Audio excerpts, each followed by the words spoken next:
And hello everyone, welcome to the live stream. Today is a momentous day.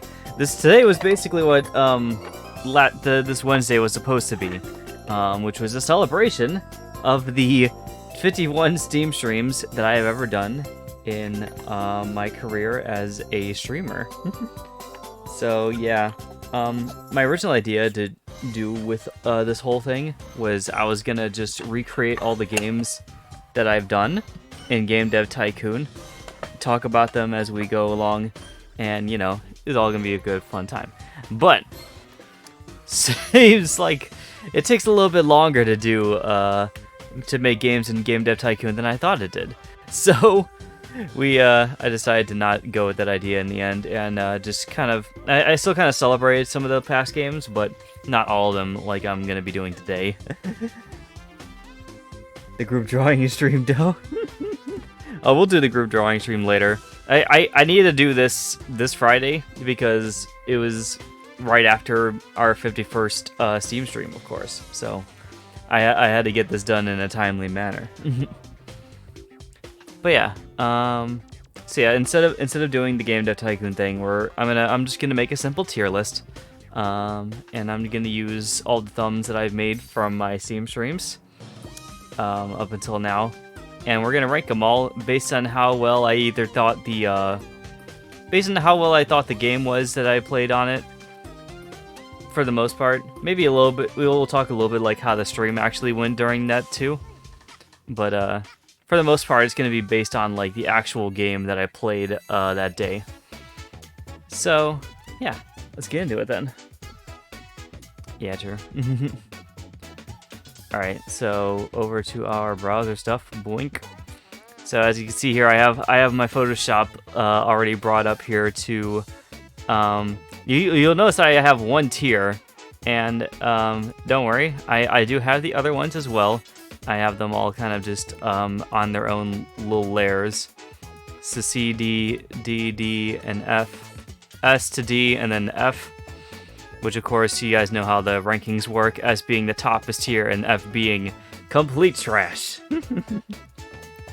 But, so yeah, I figured, I was trying to figure out how to do it right in here, and I figured just dedicating a one tier to its own visibility is going to be fine enough.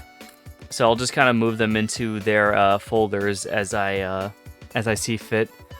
And then we'll just have like a giant collage of all the thumbs that I made in the tiers that they belong in. So that's what I'm going to be doing. We should still do the Game Dev Tycoon of the best games, and then we'll do the tier list later that week. I mean, I don't mind bringing back Game Dev Tycoon as like a regular thing, maybe, for that kind of thing. But if anything, it would just be kind of like a showcase. And since I'm ranking Game Dev Tycoon on this list as well, it would have to be the Steam stream after the 102nd.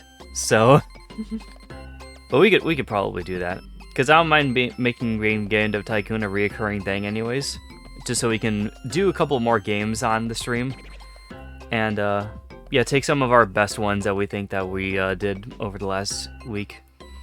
We can still kind of make a special out of it, but we can basically do what we did with this week's, where it's a mix of both some of the best ones that we done, and it's also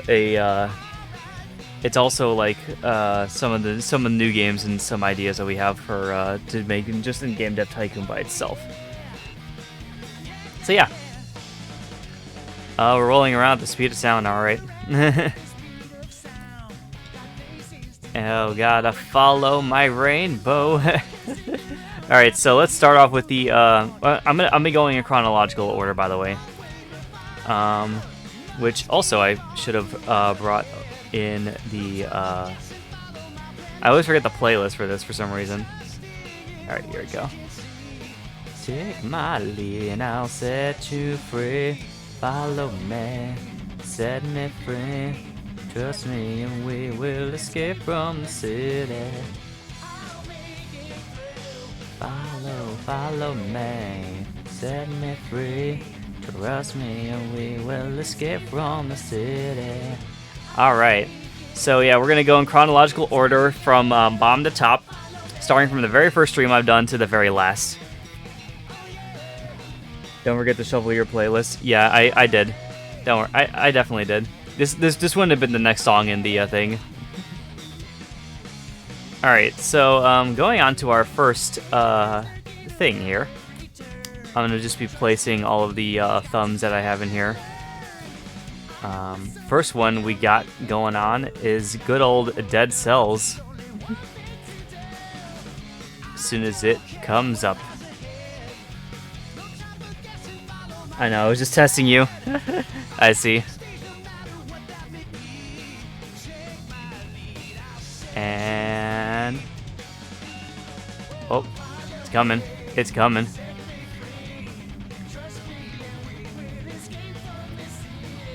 It's actually taking longer to do than I thought it would.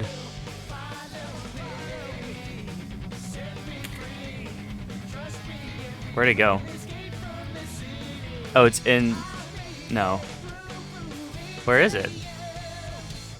Is it in one of the other tiers? Is that why I can't see it? Yeah, it went into the F tier. Foreshadowing? No, I don't think so. Dead Cells actually worst game? Question mark? So here's the thumb that I made for Dead Cells. So this is a really cool game that I made. I made this game, by the way. Is it going gray already? Checks watch. Yeah, I'm sorry. It went into a hidden folder, so that's why I couldn't see it. All right, so Dead Cells. This is the very first Steam stream I ever did. Back when I did this too, this is actually when I didn't even know that Steam stream was going to be the name of the series. But I had the idea in my head that this is what this is going to be, because what I wanted the Steam stream to be at the very beginning was me just going through some of the games on my Steam list for the first time, and going at it for like maybe 2 hours, and just seeing how well the game fits with me and how much I like it. So it was originally going to be first impressions, but I decided after looking at my entire Steam library, I was like, I should make this specifically for the Steam games, because I have way too many of them. So yeah, so Steam stream, Dead Cells, I remember having some pretty fond memories of this game. It's a roguelike where you go through this whole bunch of dungeons as this almost like faceless kind of mercenary kind of type. You got your like melee abilities and your ranged abilities that you can find in the dungeons as you go through. And it was pretty good. I like the different like roguelike elements to it, and I like the combat a lot in the game too. The drop down attack was really cool, and just like the art style and everything too was actually really well done as well too. I remember really liking this game. The beginning of a new era, yes indeed. Make better games, Corey. I'm sorry. We'll worry about that in a Game Dev Tycoon. I make some good games on there sometimes. Alright, but yeah, Dead Cells, where would I put this in terms of ranking? I'm not sure if I would say it's like one of the best games I played. It's definitely something I would like to return to again at some point in the future. I haven't touched it in a while, to be honest. But I think it's at least a solid A rank. So I think I'm going to put it into the A rank tier for now. There you go. And it should be below everything, right? Oh no, it's on top of it. Okay, that's fine. Because it'll just snap to this, right? Yeah, it'll basically snap to this.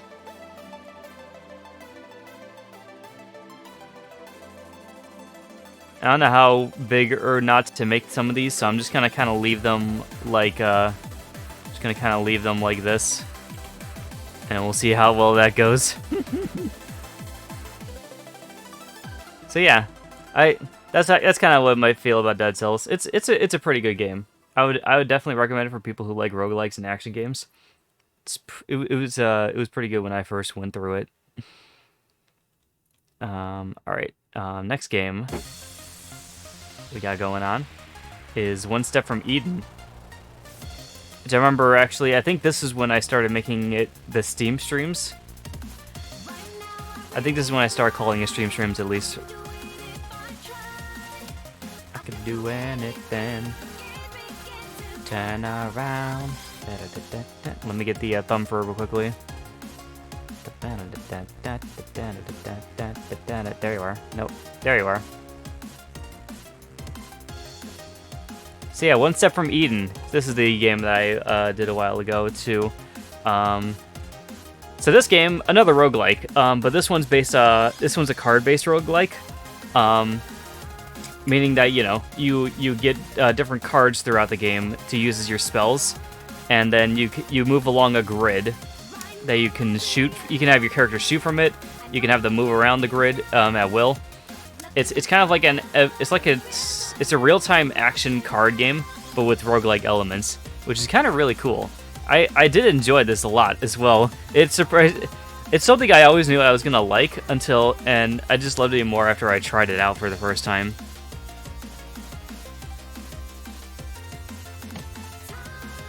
You should have just made the list on tier list website. What do you mean make it on tier list website?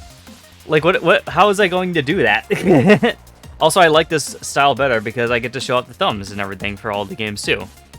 So it's a little bit more personal. But yeah, this game was pretty I enjoyed this game quite a lot. I didn't get, I think, too far in when I was playing it before. I think I locked one character going through it, and a couple of the abilities were also kind of like a mainstay thing that too. It's a game that, it's like most roguelikes where the more you play it, the more things you unlock for your pools, and hopefully the better you can do in your runs, because you acquire both the skill to play the game and a lot more better spells and knowledge on how to use those spells going into the future.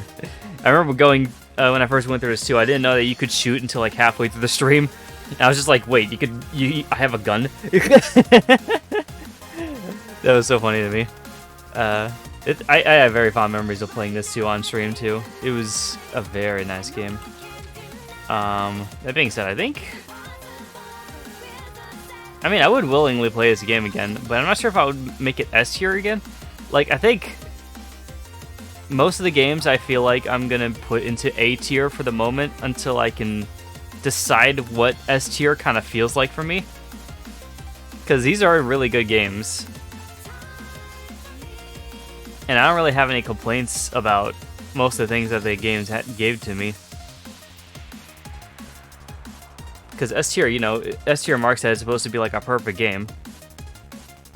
But I'm unsure if I should reserve that slot for so many games. Because I guess that the main thing is, if you think a game is flawless, it goes into S tier. Like, if there's no complaints you had about the game, then it goes into S tier, right? That's kind of how I think.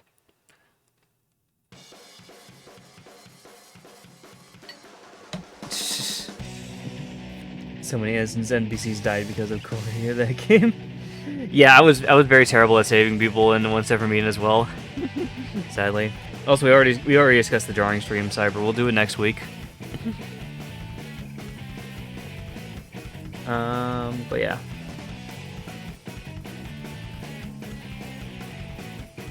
I can't really think of anything I really hate about these games, so I think I'm gonna pull both of them actually in S tier. I feel like it's a little bit of a better fit for them. Just for the moment. Some of the other games might go in some of the other ones, but we'll see about that. I wonder actually if I should... No, this should be fine. Okay. Alright, next up on the list, Minute Fun Racer. Yeah, I forgot that I did this game very early on as well too. Please, no, not that one.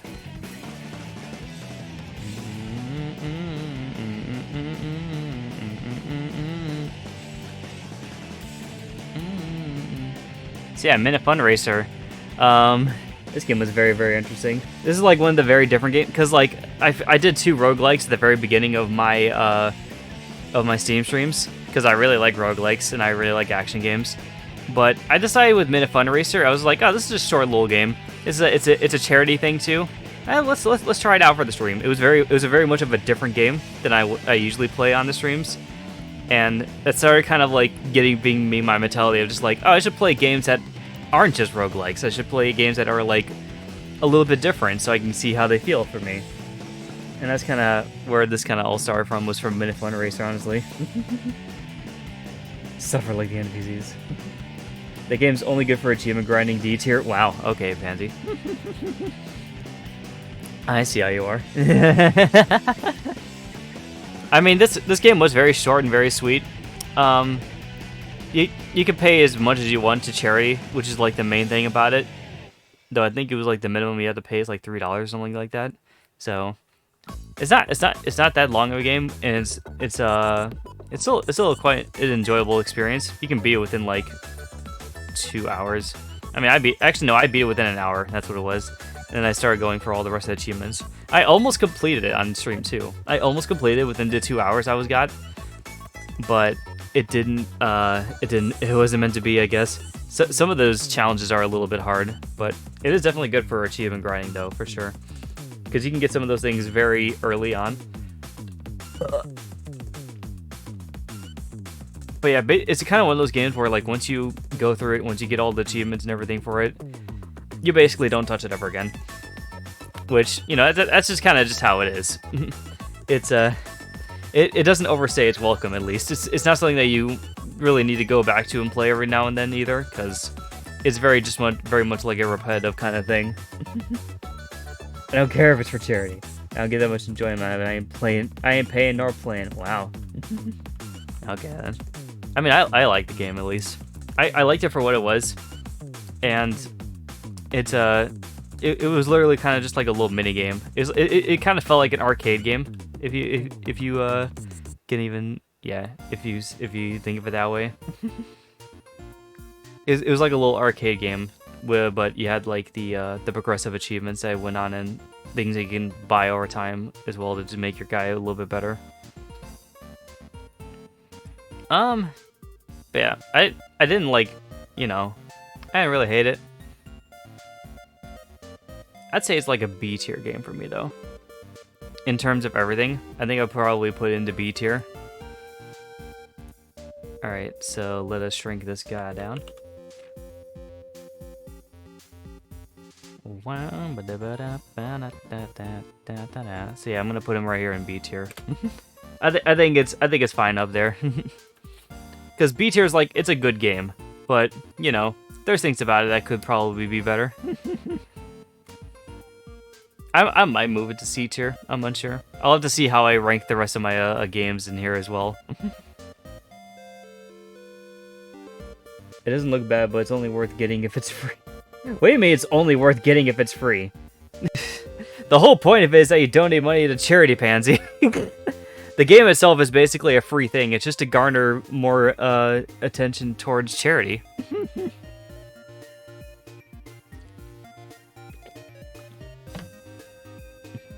I sleep bored. Wow. Okay then. Alright, anyways, we're gonna move on to the next game now, which is Final Fantasy XIV. Flash link. Alright. So Final Fantasy XIV, I actually played this game on stream with Ben. And I think maybe Alex joined in later too. But also, I didn't have, around this time too, when I was doing the Steam streams, I didn't have a regular schedule. I was just kind of playing games with, I was mostly playing games with friends, and this happened to be a Steam game, so I was like, let's make it a Steam stream. And there you go. So yes, Final Fantasy XIV. If it's a cause I don't care about, it's not worth paying. What's not worth paying to charity? Even if it's just a couple dollars you can throw at them at some point, it's still, like, you know, it's still good for them. I'm still entirely. I think they say it in the description of Minute Fun Racer where it actually goes to. But I can't remember off the top of my head which charity it does go to. But I do know the money they get from that game does go to charity. Alright. Final Fantasy F tier. How dare you, sir? I happen to be quite the Final Fantasy fan. Though with that said, I don't really like this game too much. Well, mostly because, like, I mean, this is a good Final Fantasy game, but it's an MMO, which MMOs are definitely not my kind of jam. I put a good amount of hours into this because I was playing this with Ben and Alex and everyone, and I grown up a character like a decent amount, and I mean, you know, it's fine. I would like it more if it was free to play, but it's not. It is based on a subscription model, so you have to pay every month to play it, and also the initial fee to also buy out the game itself too. So it is an expensive hobby to get into, but if you play every day on it, you get your money's worth out of it. But the thing is, that's the thing with MMOs. I don't really like playing them all the time or every day. I have so many other games that I'd rather do than dedicate myself to an MMO. So it's mostly just the nature of the MMO itself. The game itself is not that bad. It's a traditional MMO. You go around, you do quests, you build up your class and your character. You meet other friends and other people to do quests with. You can have your role playing within as well too. It's actually a pretty decent world to like do like role playing and like story based kind of stuff like that with. It's got a decent amount of content as well, especially with the expansions. Like there's a lot of good things about it. The only thing is it's just not a good fit for me personally as a gamer. So I kind of can't rate it too highly just because of that fact. I don't play games that hide behind a paywall every month. Yeah, I don't really like the subscription model myself, to be honest. I only really like doing the subscription thingy if it's for something like Game Pass or Now, or PlayStation Now, where you get like, you pay a certain amount a month and you get all of these games to play on your system.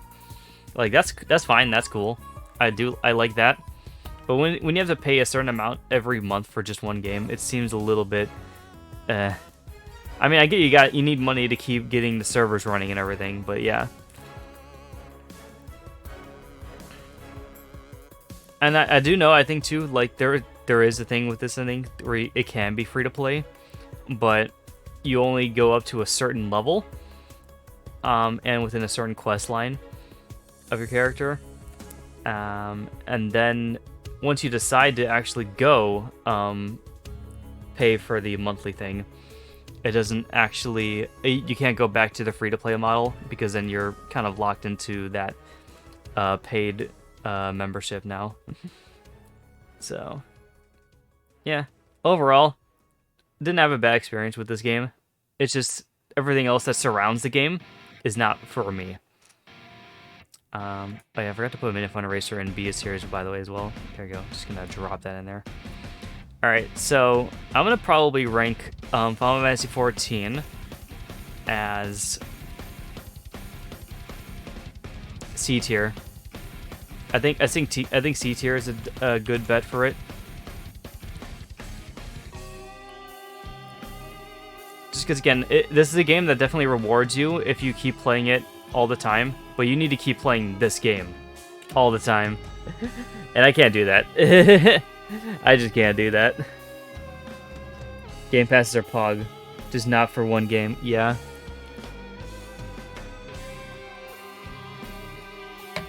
But yeah, overall an average experience, I would say, with the whole game too. Like, the game can be boring and grindy at times, but there's still a lot to do. So it's just a very meaty game for sure. Okay. Now, let us go on with our next Steam stream. Risk of Rain 2. I also played this one with Ben as well, too. Risk of Rain. By the way, is the song that's playing right now for Risk of Rain 2?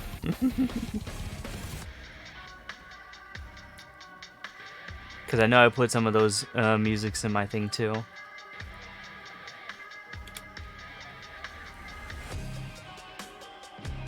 Yeah, it is for Risk of Rain 2. That's perfect. I love that. So, Risk of Rain 2. You know how I said that, I was going to get back into the other games from before? Now, this is a roguelike. This is definitely a roguelike. But it's a third-person shooter roguelike, is basically how I would kind of describe it. You got your abilities that you can use on all your characters. Each character is different too, but each character basically has a thing that they fire at all the enemies, and then their main ability that's on cooldown. I think they have 2 abilities that go on cooldown. And then they can pick up things along the way with chests that and such, or buy them out as well too, where they can get upgrades for the character that make them more and more powerful. And they can also get some usage items to also use on everything too. If you defeat a boss, you get their boss item too, which usually is a very, very powerful upgrade. But of course, the bosses are very hard in the game, and also the game takes fairly long to get through. I mean, for a roguelike at least. I remember playing it with Ben for about 40 minutes plus just to get to the end of the thing. And the last boss in that thing is ridiculous, honestly. Like, you need to be like really, really good at the game, have some really, really good upgrades, or just like put in enough time to be able to get him to where you need to beat him. It's a pretty good experience though. It's definitely good to play with friends too, because then you got everyone who can play their own roles, and they can kind of like do their part for the team. Only bad part I think I remember from about multiplayer, I think, is the loot that you get in the game is world based. So if it opens in that game, it's only for if someone picks the item up, it attaches to their character and it can't go to anyone else. It's not like a thing where that one item stays on for every person on the server. It's actually based on the game itself. So, but the bosses always drop enough that scale to the player, so you always get the boss item no matter what. I slept through that entire stream, so I cannot comment on it. Fair. Yeah, so this game is pretty fun though. It's a pretty good experience to play with friends. You can also do it solo though. There's nothing wrong with doing it solo either. But the multiplayer is definitely like one of the best features about it. That's why I like playing it with Ben and everyone else too. So, all in all though, very, very good game, honestly. I enjoy little shooter-like, roguelike kind of things like this too. And I really like the first game, and what they did with the second game where they made it into 3D instead of 2D is actually a really cool idea. It actually really impressed me when I first saw it coming out. So, yeah, not really much to really like harp on or too much about this game. So I think it's definitely an S tier kind of game. So I'm gonna chuck that up here with all these guys.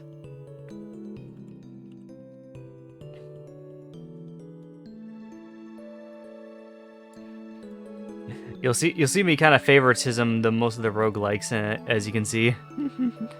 That's because most of the roguelikes do have some good mechanics to it too. Like, I just really like the roguelike genre a lot. And I've hardly ever found a roguelike that I don't really particularly like. Like, I could definitely play all of these games any day.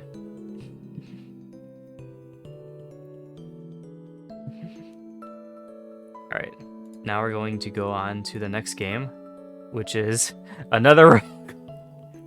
We got 2 more roguelikes coming up, by the way, people. We got 2 more roguelikes to go through. So the next one we're talking about is Enter the Gungeon. Which, Enter the Gungeon, I can already tell you this is an S tier game for sure. I absolutely love this game. It's one of my favorite roguelikes, actually, out of all of them. It has a lot of charm. It has a lot of gun-based puns. The characters are pretty... They're diverse enough where they're their skills that you get at the beginning kind of help determine what things you can do with your kit as you progress. All the bosses are also very interesting. They're not... The only thing I have to say that might be a little bit bad about the game is that it's very hard. It's a very hard and punishing game. Because there's been a lot of times I've died to the first boss. Sometimes I've been able to make it through, though, fairly fine now. I've been able to get past the first boss a little bit more consistently now. But back when I was first playing this, the first bosses were always killing me all the time. But yeah, I get a lot of different things in this game. All the guns that you find in the Gungeon itself are very cool. They have some very cute little references with all of them. And a lot of them shoot and play differently, actually, than each other. So you basically get, like, almost an entirely different experience every time you go through. But eventually you'll find, like, the amount of guns that you like a lot. And you'll start to stick with them whenever you can find them. F tier. No G tier. Wow. Wow, Pansy. Wow. I mean, I know you don't like roguelikes, so... That's the only reason I understand where you're coming from with all that. But at the same time, S tier. At the same time, it's a good game. Yeah, I would play these 4 games any time really. I actually really need to get back in some of these other ones too. Especially because I want to kind of show off some of the late game kind of stuff that you can get with the roguelikes. Especially with, like, One Step from Eden, because you unlock characters in that, and I definitely would like to show off some of the characters for a stream at some point. So yeah, I love all these games. And now we're gonna go on to the next game, next roguelike, Skull, the Hero Slayer. So those of you guys don't remember what Skull is like, it is another roguelike. You play as this little skeleton boy, and he has 2 basic attacks. One is his regular swing with his club, and the other, he does a special thing where he throws his head at people, and then he can teleport to it. And the whole roguelike gimmick of Skull is you pick up different heads to put on Skull that make him do different abilities and fight in different styles. So you can get like an archer where you shoot like a bow or something from, or you can get like a sword user, and then they use their sword like that and everything too. You can get like a club kind of guy. They have some references to some other roguelikes too, which is kind of cool too. I really actually thought that the whole, like, you know, putting on someone's another head as a mechanic for the roguelike and making them have different styles is actually a really cool idea for a little skeleton guy like him. Game has a good amount of charm to it too, especially with the cat lady, the cat witch. The S for your S tier stands for shit. The game especially gave me a fucking headache. Damn. You see, that's why this is my list, Pansy. I know if these games were in your list, you would definitely rank them differently. But yeah, this game was really fun. I still kind of like some of the other roguelikes a little bit better than it, but this was a good experience overall. This also kind of had the same thing where, like, most of the bosses were fairly difficult. Like, I was able to beat the first boss sometimes, but then after that, there was still another, like, roadblock down the line. But you do eventually get progressive upgrades to make your guy stronger, so it's not impossible to beat the game at one point. You just have to kind of grind away at it. But not overall too bad. Again, compared to the other roguelikes, I like this one just slightly less. There's just some things that I feel like, I'm not sure if I could say that would be better for it. It kind of like felt well for what it is, but I like what the other ones kind of give me a little bit more than this one. So just because of that reason alone, I'm gonna put you in the A tier. So shrink you down and put you next to your buddy. That has C tier.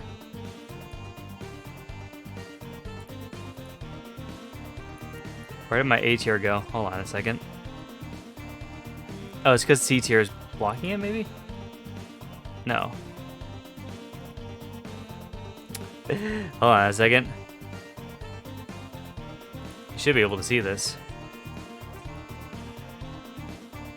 Oh wait, is the A tier inside of the S tier for some reason? No. What? Hold on a second. That's strange.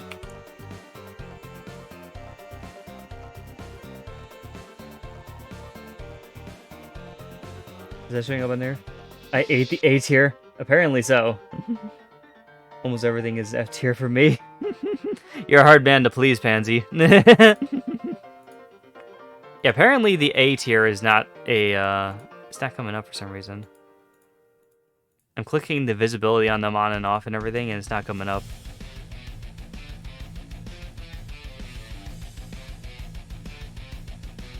Wait, oh, I found it.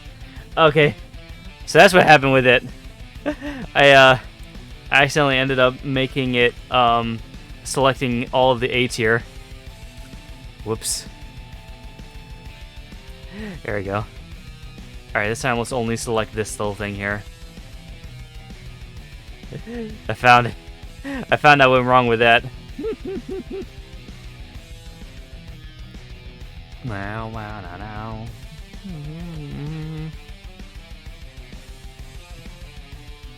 It's not that hard to. Are you sure about that, Pansy? Are you sure about that? By the way, here's a game that you'll like, Pansy. Going out to the next game. Here, I'll surprise you with it here. I think you can guess what it is though. Ba-bong! Puyo Puyo Tetris 2.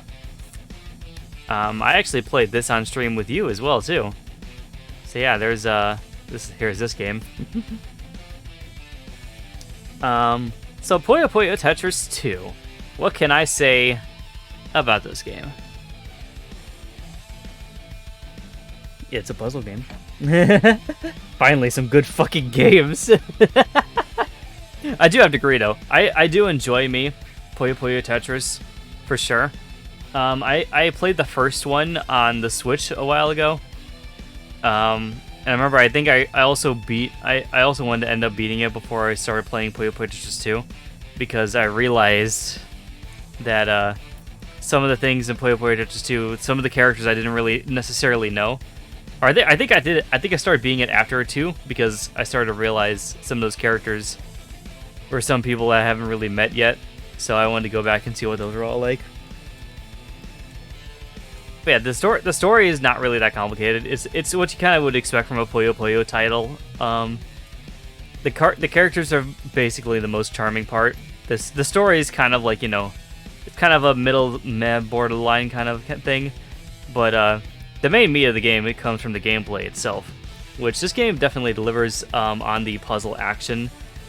Basically, you guys already know this. It's a fusion of Puyo Puyo and Tetris.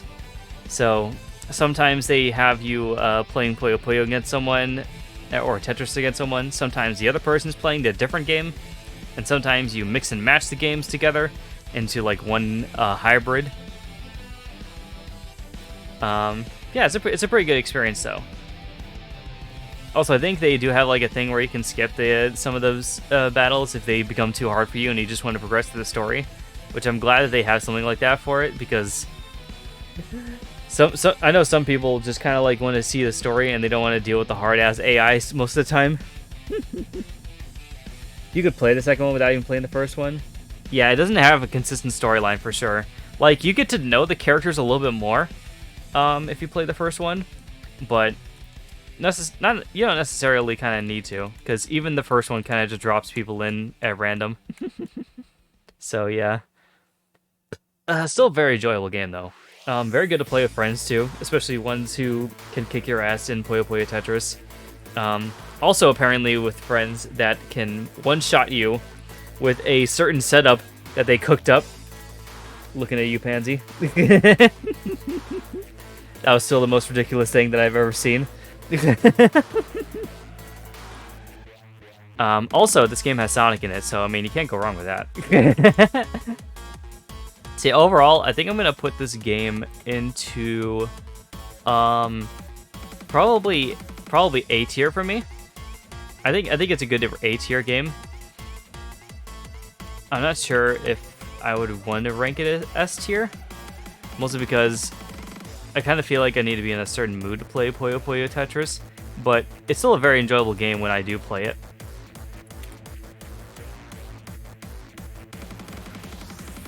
It's also kind of one of those games that I feel like I play more when I'm with friends. But I mean, there's a decent storyline to go through it too. But I still say it's like an A rank game though, for sure. Pretty enjoyable game, especially if you like puzzle action like that. Oh, whoops. Nope. Hey, I accidentally clicked on one of the things and started playing an ad. Okay. Next game on the docket is... Where is it? There you are. Papers, Please. So, Papers, Please. This is a game that I basically wanted to try this game on stream because I saw a lot of people play it online, and I was just like, why is this game so interesting and so cool? And then I also saw a little bit of gameplay from some of the people that I watched, but not to like really spoil anything. So I was just like, this game seems neat enough. I'll try it out. It's also, again, this is like one of those very different games because I was not used to playing this kind of style of game at all. But it was a welcome change of pace because, again, normally I play like, you know, action games or roguelikes, and this one's kind of more of a it's kind of a puzzler, but more of just like a you work kind of through the day and then have some moral choices that go along with it all. Glory greatest. Yes. So yeah, with Papers, Please, you're a border control officer, flagging people through to make sure that their passports are clean and that they don't cause any trouble in moving into your hometown or your home city. And yeah, it's the main thing I think I have to say about this game is that it does eventually feel like work after a while, but I do know that there is, like, you know, they keep throwing kind of new things each chapter going into it that kind of make it a little bit more interesting. And also, it kind of has like a little bit of a storyline that kind of goes along with it all too, or like some kind of like hidden storylines and Easter eggs that you can find and interact with. So there's actually a good amount to, like, you know, do in this kind of game. But just from like the service level alone, there's you basically go through the day-by-day thing of just like checking people's passports, making sure they're clean, putting them through as fast as you can, because if you don't do it fast enough, you don't gonna have enough money to feed your family, and you're gonna die out. That's the only thing about the game. The game was actually fairly difficult when I was playing through it before. It's actually fairly difficult. It took me a while to get used to how to play and how to get fast at it. And because I had to repeat some levels to get past the parts of the levels that could help me progress more, it again started to kind of feel like work after a little while. I feel like it's definitely a lot easier if you have like a cheat sheet like offhand that you can just quickly reference. But still, again, it's at one point it kind of feels like work. That's my only like main complaint about the whole game, is that it eventually gets to that point. And I don't like when games feel like work, because I play games to escape from my work. I play games to kind of have fun, not to just do more work. Though there's some work that can be fun to do, so like it's not like it's like, you know, entirely bad. But still, I digress. So with this game specifically, I think I'm going to probably put this into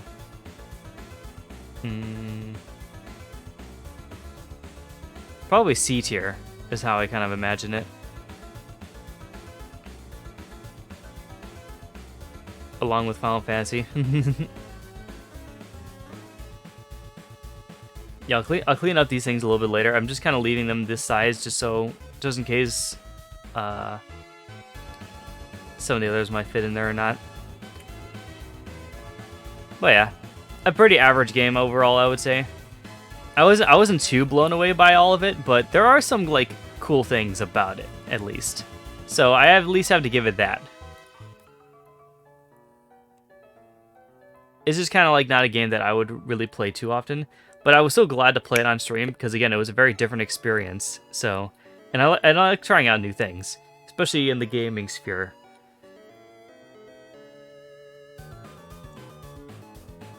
That's kind of what I've been trying to do more recently too with my Steam streams, is I've been trying to play more games that are different genres, so I can see what those kind of games are like and see if they are something that I might be interested in. Cause yeah, we all gotta try out some new things from time to time, right? All right. Next up on the docket, we oh yeah, after I played Minute Fun Racer after a while, I decided to actually play the full game of Minute, which I gotta say I was actually pleasantly surprised with this game.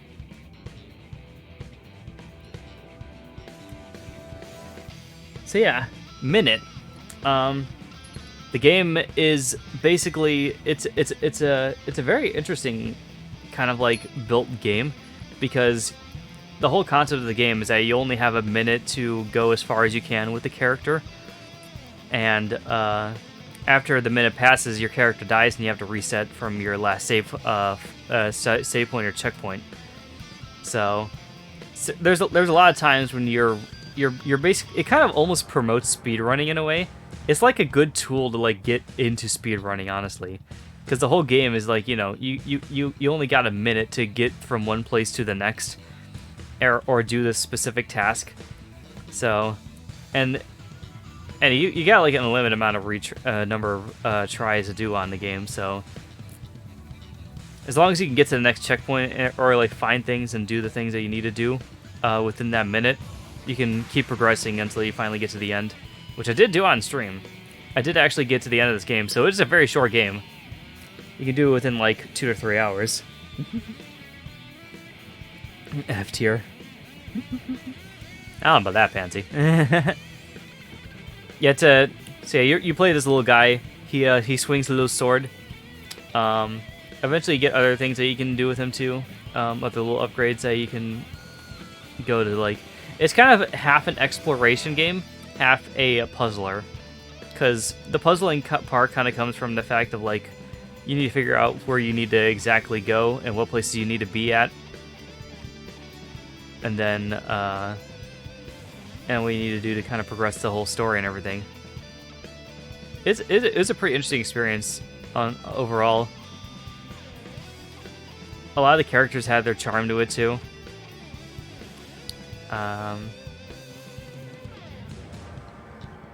Yeah, I thought it was pretty fun.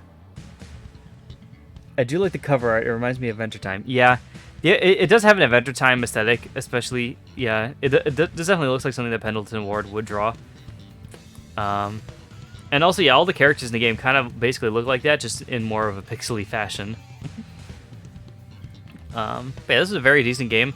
It is very short, but there is a good amount of things you can do even after you beat the game that you can go for, like maybe achievement wise, or you can even, I think if I remember, they made actually a thing where the second round or that whatever that you can go through of the game, like the new game plus of it, you get like a couple of seconds shaved off the clock, so now you have to do it even faster than you did it before in the minute, which is an interesting idea, like just making it so you can do it even faster. Like again, this game, like I said, I feel like this game kind of promotes speedrunning in a way.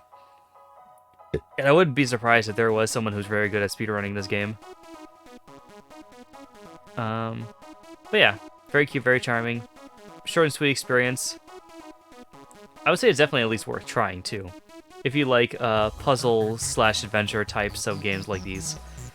So I'm thinking about putting this into A tier. I think A tier is a good fit for it.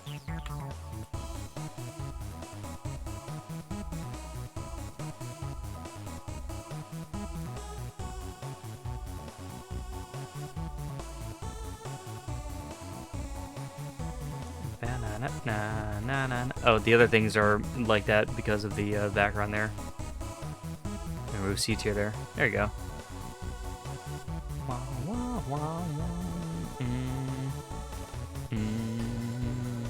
Actually, no, it should be fine like that.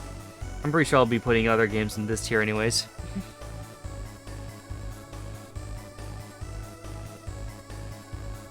Okay. Next up, Knockout City. So, this game basically made my computer, pushed my computer to its limits when I first streamed it. In terms of the stream itself, I'm not sure if I would recommend watching it over again, just because of the fact that this stream suffered in terms of quality, I must say. Because, one, this was a high-end running game that, basically, again, pushed my graphics cards to its limit. And two, this game is an online-based game, so it definitely lagged out every time I tried to stream with it. If you have a supercomputer that can run this game pretty well, it's probably pretty good for streaming, but otherwise, I wouldn't worry about it. So yeah, in terms of stream, bleh. In terms of the actual game, though, I did enjoy this game, actually. I originally, when I made this, because the main reason I made this stream specifically was because Knockout City was during their party block trial, or their block party trial. So you could try out the game for free, up to, like, you know, you were limited on some things that you could do in the game, but they let you try out basically all the modes for free for like a limited amount of time, and then if you like your experience, you could buy the game in full, which I did end up eventually doing, because I did enjoy the game actually after playing the trial of it. Yeah, it's basically dodgeball. It's online competitive dodgeball with a or dodgeball basically taken to the max. Yeah, it's a pretty good like sports shooter-ish kind of game. I would say shooter-ish because it has shooter-like elements to it, but it's more kind of a sports game, honestly. Because dodgeball is basically a sport. It has its competitive things, but you're also on a team with other people, so you can do team-based plays as well with some people, where you can pass the ball to each other and make it even more powerful and more faster. The style of the game is really cool too. I like the like futuristic aesthetic that this game has. The music's pretty bumpin' as well too. Character customization is, you know, it's meh. I only say meh because, you know, it's a live service game. So any character customization things you get from the game, you basically have to unlock by either buying it out or by earning it through the events, which sucks. The only main reason I don't like the free-to-play model is that it locks a bunch of like cool character customization stuff behind grinding and or a paywall. So I couldn't really make the character I would like to, but you know, I get some of the aspects of it. Like I wouldn't be so mad about the character customization if I had just more hairstyles to choose from. Like at least you could make the clothes and like maybe even like the pins or something like that, or the balls and stuff like that. You can make that as much as you want with the live service model. Just don't lock the hairstyles and the eye colors and everything like that behind it. Some of the faces I think were even behind that too, which I still think is kind of a little bit scummy. So it's you know, it's what it is. Overall though, did like this game. Don't like other parts about it. I don't play it much anymore, mostly because I have other games I'd rather be playing. Honestly. Man, I mean, I don't mind playing the game though from time to time.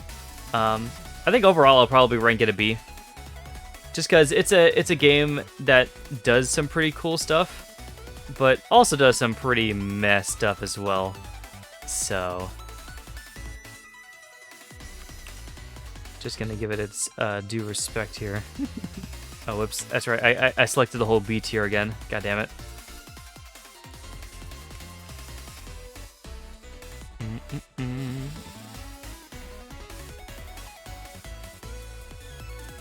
Bow, bow.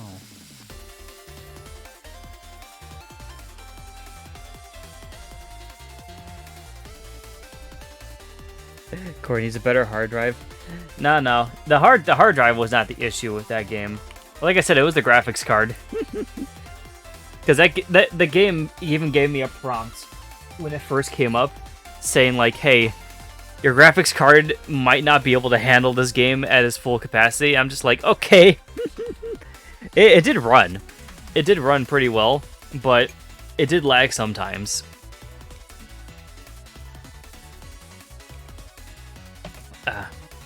But now I own it on console, so I can also play on there, and it'll probably run a lot better. Okay, on to the next game though. By the way, I'm very glad I made this stream so far because again, some of the things about these games, I've been wanting to talk about some of the aspects of these games for a while, and I kind of finally get to let it out here. All right, Hades. I love this fucking game. S tier game. You guys already know. You guys already know. You guys already know what I'm about with this game. So yeah, I played Hades a lot before the stream actually even started. So I was basically doing a post-game run where I had everything after you beat Hades at the very end. And even so, I still kind of fail my runs. I know, I think I did complete one. I did beat one run, I think, but then I also ran into some other obstacles along the way with another run, so is what it is. No, Pansy. No.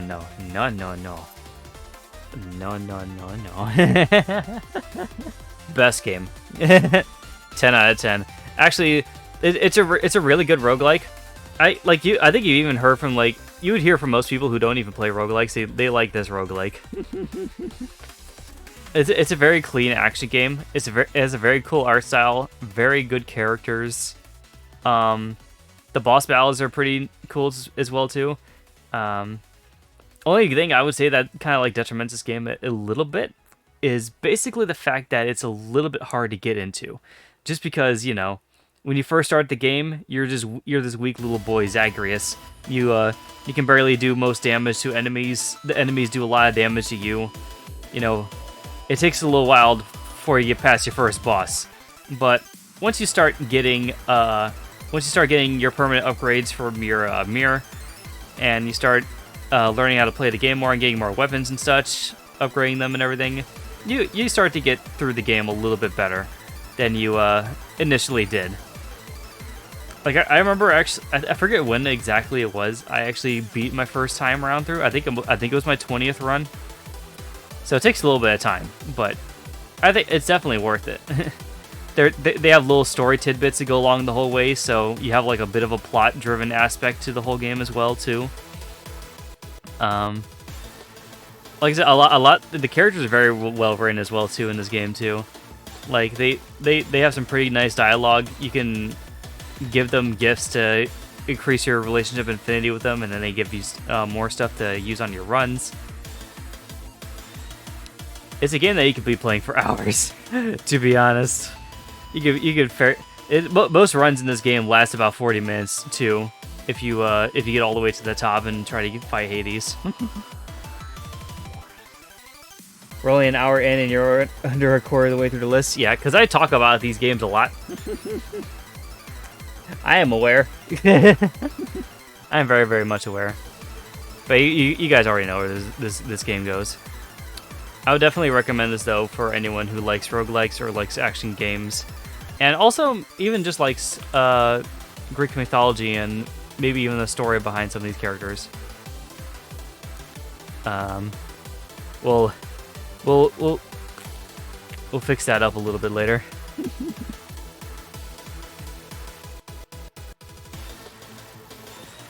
Alright, speaking of roguelikes, going under.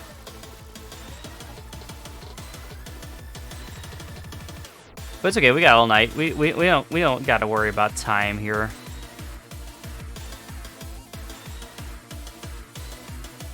There you are.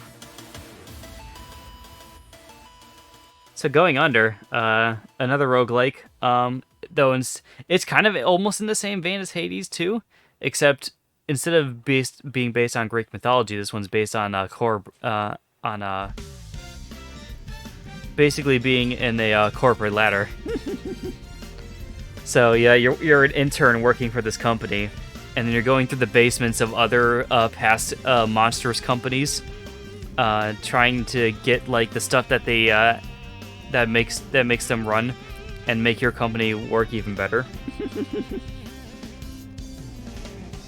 I really love Jackie. Going Under is one of the few games that actually deserves an S tier. Oh, so you actually do like this game, Pansy, despite it being a roguelike? I'm actually surprised by that. This game does have a lot of charm to it, though. It also has a really cool like art style to it too. Like, it's one of the most unique looking games I can think of out there. It has a lot of. I love the corporate satire that goes into this game too. It's very funny. The characters are very, very well written as well. They have LGBTQ representation. It's overall just a very, really well made game. Honestly, they even like have other things that I haven't even gotten to yet. Like, they have a like more traditional roguelike experience for the game once you get to the very end of it. But yeah, all the dungeons and rooms and everything, they feel very they feel a little bit the same sometimes, but you know, it's procedurally generated, so it is different each time. But they do have a different feel going through it, because like they have a different aesthetic for each depending on each place that you go through, and I like it. I like all the different little areas you go through in this game, and the fact that you can pick up anything and just use it as a weapon. Like, that's the main reason I like this game for its roguelike kind of thing, is that you can pick up anything and you can just use it as a weapon. There's a lot of very unique and creative weapons in this game because of that. I definitely want to play more of this game too. I need to actually get more into this game because I missed it. But I'm agreeing with Anti-Hero too. This is definitely an S tier game. I would definitely love playing this game more and more. We got a lot of S tiers to go through eventually, so I'll focus on those later. I'll clean up the list a little bit more later. I'm just kind of focused on getting them in the spots where I feel like they deserve it. All right, on to the next game. Another online based game. Shell Shock Live. So, Shell Shock Live. This is a game of tanks. You roll around in 2D space. You fire your weapons at other tanks, and you try to kill them. You can either be in teams or you can do free-for-alls. It's all online based though, hence the live undertitle for it all. There's a lot of very unique weapons in this game too, and the art style is actually kind of cool. So I remember, again, this is another game I played a lot before showing it off on stream, and then and some of the matches I got into on stream was also pretty nice too. So it's overall a very nice game to play from time to time. I don't play it very much anymore, just because there's a lot of other games I've been having on my plate recently. But it's still a nice game to go back to from time to time. It's a nice little like Worms like tank like game. Yeah, I really miss Jackie. Watching play this was funny, not gonna lie.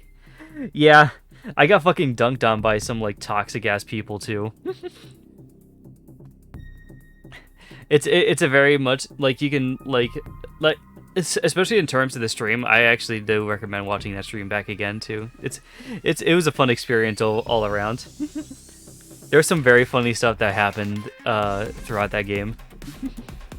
But as the game goes by itself, I think I would rank this probably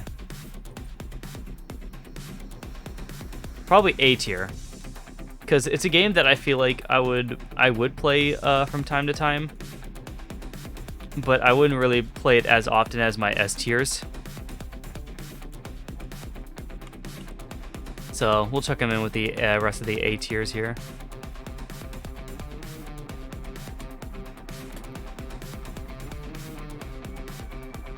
A very decent game though. It's very. You kind of have to calculate all the aim stuff you do with your weapons, and also each weapon you get is randomly generated for you or randomly brought to you through crates, and you kind of have to aim along with the wind. It's a very nice game. It's very, very nice. You can easily get lost playing it. Oh boy, another roguelike. Don't worry, guys. All the roguelikes are near the beginning. I kind of stopped playing roguelikes after a while. Binding of Isaac. This is a very gross game. This game was very, very gross. But still very enjoyable. So yeah, Binding of Isaac, you play as this little boy named Isaac who is under the oppression of his very, very Christian mother, who basically follows her faith to the very point that she has to sacrifice her son in the name of the Lord. So you as the scared little boy Isaac need to go through these basements of your home and fight off these monstrous creatures that live off inside them, until you eventually have the strength to face and fight your mother at the very end of it. Very interesting concept, honestly. Again, this game is very... This game has a lot of gross stuff in it. It has a lot of poop jokes. Has a lot of just like very gross looking enemies too. Like a lot of the enemies have gore or things missing from them as well too. Oh, there's a lot of blood and everything too. They're all very, very creepy.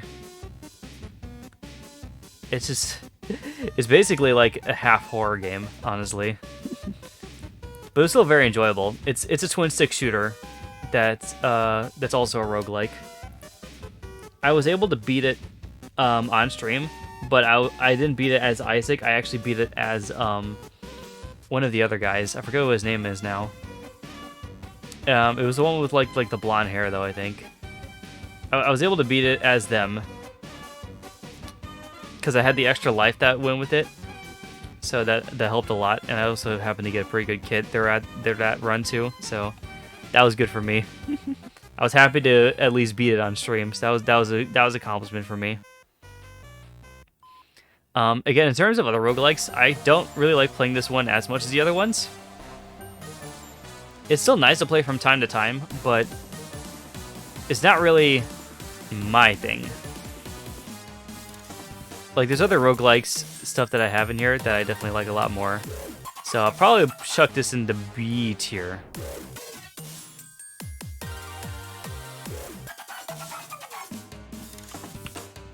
And that's where it will stay.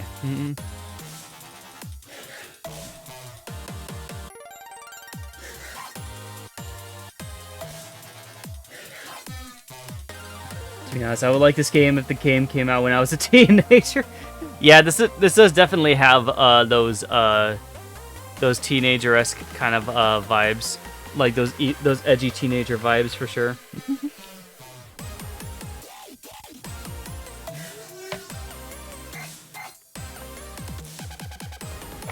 But yeah, that's all I gotta say about the game though. It's very, very gross, but it works for it. It works for what it is. All right, another online game. Apex Legends. Woo! Okay, so I like Apex Legends a lot personally. I would not watch the stream back though, because again, this game pushed my computer a lot, and it was an online-based game, so it lagged to fucking hell. You can basically use it as a podcast though, because all the audio in it is perfectly fine. But the actual stream itself was a shit show.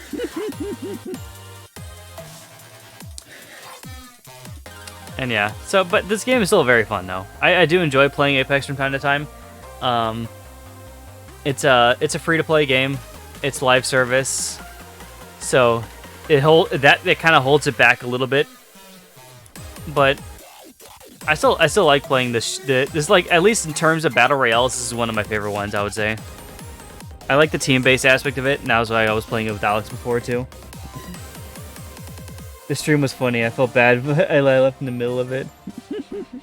Yeah, yeah, I have to agree. It's okay though. You honestly didn't miss much. But yeah, as you can see too, this is the season that we were playing too during it. It definitely has a different season by this point. But yeah, A tier?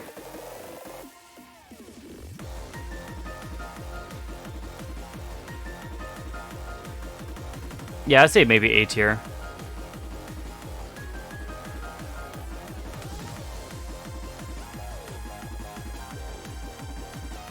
There we go.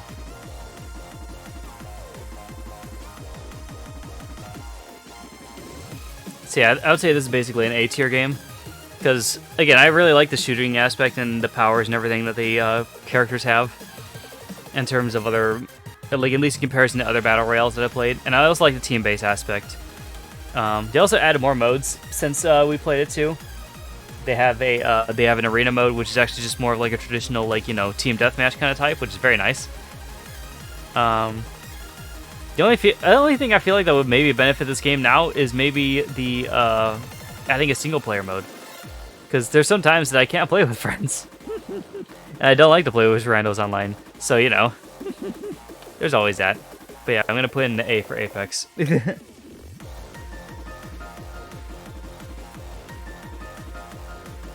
Alright. Next up, For the King. This is another interesting game. This is a game that I think I heard was supposed to be kind of like a roguelike, but also kind of wasn't, if that makes any sense. So, For the King, it is a game where you, it has an online mode to it from what I can tell, but I played a single player because I didn't really have many friends to play this kind of game with anyways. So, but this game is basically, you build a party of 3 people, and you go out on a little adventure where you can individually move all the little party members around on the grid. You can have them do their own adventures or meet up and help each other out in battles.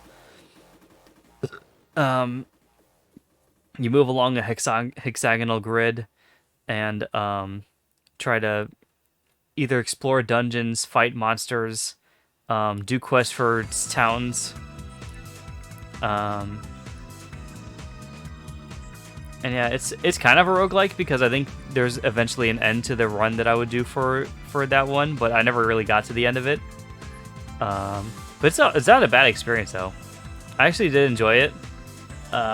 It's a very interesting looking game too, because it has a very like simple blocky art style to it. I got to make Abigail, Cassandra, and Dre in that, so that was fun.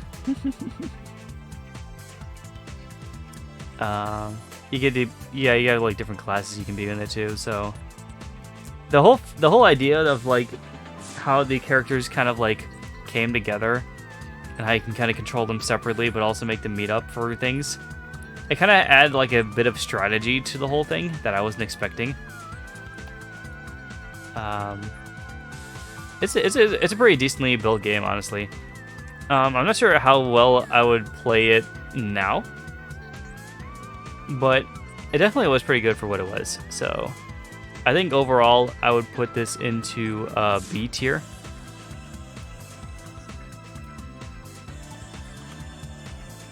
Well, it's because I think it's a good game, but there are some other games I feel like I would rather play than this one. But it still was a pretty enjoyable experience nonetheless. I may return to it at some point in time down the line. Mostly because also I want to see what the end of that run could have entailed. But it was a pretty good experience on stream too. Got no really like big complaints about it. Just it's a very different style game that I was expecting to play in. the one I was used to. But it wasn't bad. Not bad at all.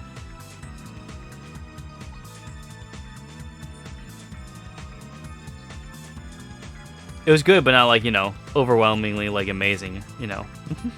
Kind of how I felt about it. And then after that, we played a little game called Pit People, which I was also curious about this game for the longest time, so I wanted to try it out for myself on stream. A very interesting game. I really like the art style of it. I like the art style and like the humor that all of these kind of games bring. I think it's, what was his name again? It was like David Muller or something like that. I don't know. So it was something along those lines. But yeah, Pit People.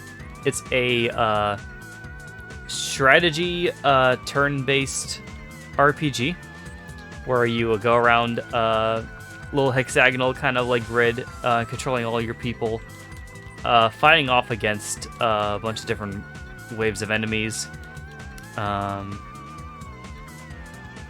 do quests, fight off against people in the pit, obviously because they are pit people. The game itself was actually, it has a lot of, I kind of want to go back through it just because I want to see what the rest of the story was like, because the story is very funny. This game has a certain type of humor to it that's very enjoyable to see, because if you like games like the ones these guys made, were like Battle Block Theater, or what's it called, or Castle, what was it called, Castle Crashers? Yeah, Castle Crashers. You'll definitely like this game too. It has the same kind of humor and art style and everything. It's what you'd expect of a game of this caliber. I would say that's basically just the main thing that I really like about it. It has a very unique sense of humor that not many other games capture. And I do want to go back to it at some point. I just haven't gotten, like, you know, haven't really gotten the motivation or whatever to do so. But it's got some cool things to it too. I really like the music as well too. It's a very fun sounding kind of soundtrack.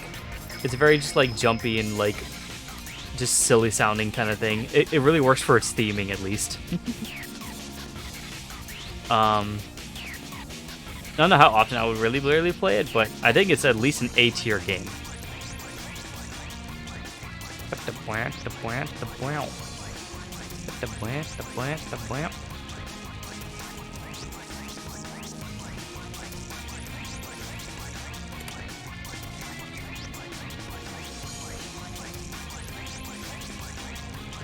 Okay.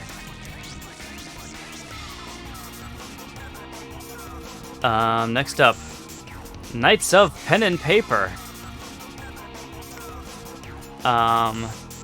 This is a game that I was actually kind of looking forward to playing, but once I played it, wasn't really as interesting as I expected it to be. I'm torn about this game, honestly, because this game has some really cool, like, you know, it's got some, like, cool little, like, details and, like, humor to it and everything that's based on, like, you know, the tabletop dungeoneering and everything like that. But the actual game itself just felt very off to me. Like, it felt grindy, especially after a certain point, and it also was a little bit not too well explained at the very beginning what you kind of had to do to progress. And then after you completed some encounters, you're kind of just like, okay, so what do I do now? The game was boring. Yeah, I can agree with that to an extent. It definitely was. The game definitely did get boring after a while. Like, the main thing that I liked about it was the humor of the tabletop role-playing and how everything around the game kind of went with it. Art style and pixel art is pretty good for it, but yeah, the main game of it itself is not that good, in my personal opinion. So I would say D tier, because it's not something I hate. I don't really hate this game specifically, but it wasn't too good. So I think D tier is kind of a fitting place for it. So boink and doink. All right, here we go. We got our first D tier game.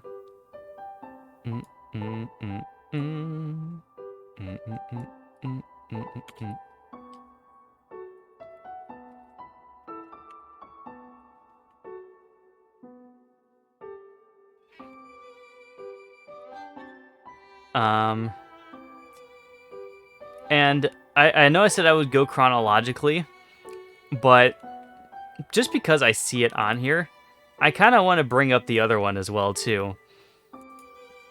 Because I did play Knights of Pen and Paper 2, and while this game, it did have improved aspects that made it better than the first one, it was still basically the same experience, just with a different coat of paint. You were still doing the same kind of stuff of just battling enemies and leveling up party members and everything like that, going from town to town and everything.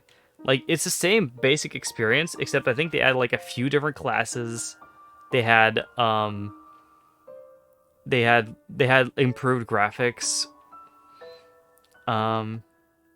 And I guess like more story, more humor, and everything like that. It's basically Knights of Pen. It literally is just Knights of Pen and Paper 2. Like, it's more of the same, and it's only because of that I feel like it's about in the same caliber as the first game.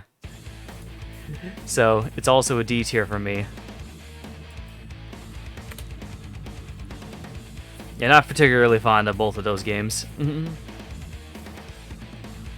Finally, a low-ranked game, and one that deserves a low ranking at that. Yeah, this is definitely one of the games that I played on stream that I was just kind of... I didn't feel too good about it after I played it. I was just like, eh. Like, I was glad to play it to get the experience of it over with, but overall, I wouldn't go back to it.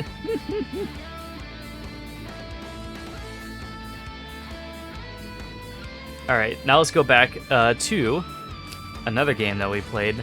This one I actually really like playing a lot on stream. I also might bring this back at some point in some form, shape, or form or another. Beat Hazard! So Beat Hazard 2. This is a game that is it's a twin-stick shooter, space shooter, where, I'm sorry if I'm itching my face a lot, I'm just very itchy. I need to stop doing that. This game is it's a twin-stick shooter space game, kind of like an Asteroids type of thing, but the gimmick of it is that the bullets that you're firing out of your ship are actually dependent on the beat and music that you play in the background. So it was very cool to play this kind of game on stream because you were able to actually choose the soundtracks to play from your Spotify or whatever. So I just played stuff from my Steam playlist that I was using for like drawing streams, like Now Here too, and I was playing these songs on there, and it was pretty good. It actually ran pretty well. It's a very seizure-inducing stream though, so like if you have like that kind of problem with your eyes or whatever, definitely don't watch it. But it's a very cool and very visually intense game. The game was pretty awesome. I would love to see a comeback of that game. Yeah. Yeah, I've thought about doing other things with Beat Hazard in the future, maybe for like a free day. Because one of the ideas I had for this game is I wanted to do, I wanted to try to do some of the things that I had on my system. Because it can take, I gotta stop doing that. It can take music off of your system and play that as well too. So I have the Neptunia soundtrack for Victory on a disc. So I was thinking maybe I could try to play that through it. I had to test to see if it works, but I do want to try that out. And then I also have the soundtracks on my Steam from other games that I've bought. And I would be interested to try to do some of those as well too and see how well that works. Other than that too, I would probably just do more of these songs too, because I definitely didn't do all the songs that I have on my playlist. I have like 20 hours worth of music on this playlist, by the way, so I definitely didn't do all the songs. So I wouldn't mind doing this game more time again. Overall, this game is just a blast to play, honestly.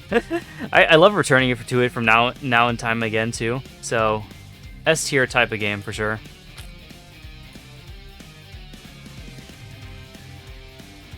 It's not for everyone, I would feel like, though, too. It's definitely a game for people who like music a lot, or like the space shooter kind of things like these.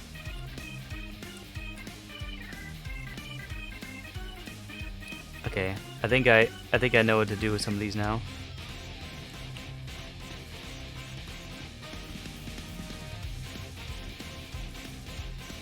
Let me just fix up this this thing a little bit.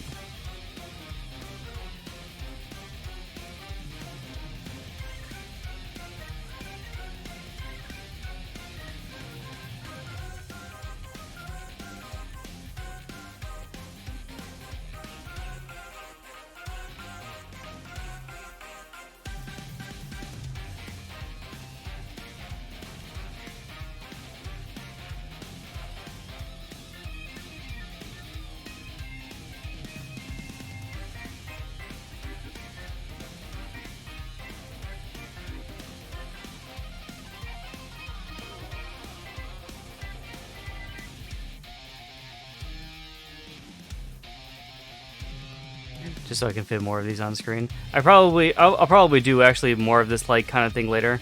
I kind of do just want to focus on just getting them on the screen.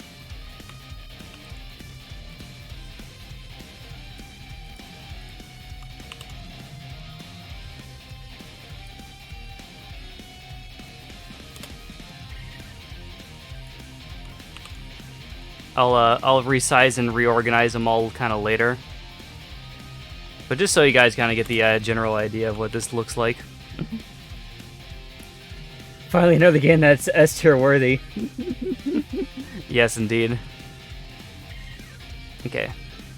Next up, Don't Starve Together with Friends. Yeah, because I played this on stream with a couple of other people.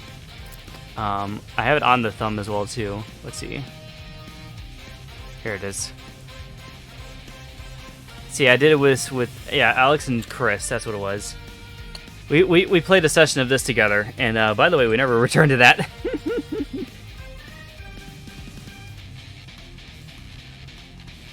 So I know what you think, Pansy, about this game. I already know what you think about this game. And here's the thing: I don't entirely disagree with you, but I'm not sure if I would be that harsh about it. Let's talk about it. So, Don't Starve Together. It's a survival game where you play with your friends to survive out in the wilderness, collect resources, build a base, and survive against the horrors and monsters of the outside world. Things will come for you if it's too dark, and if you starve to death, then, you know, you die. That's why it says it's Don't Starve. It's very easy to starve in that game.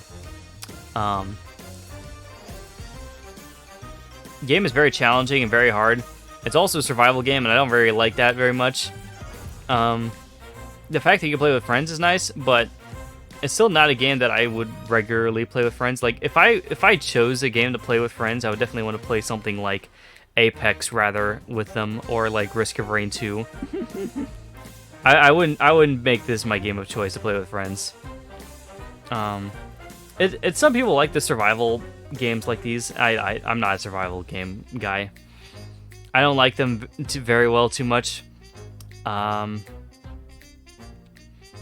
overall, I wouldn't say I hate this game though.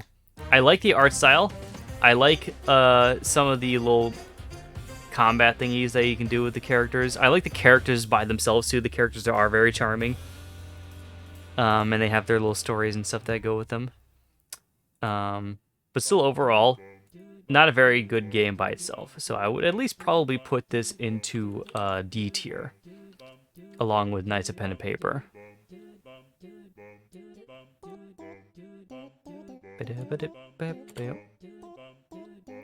So yeah, that's kind of how I feel about that one.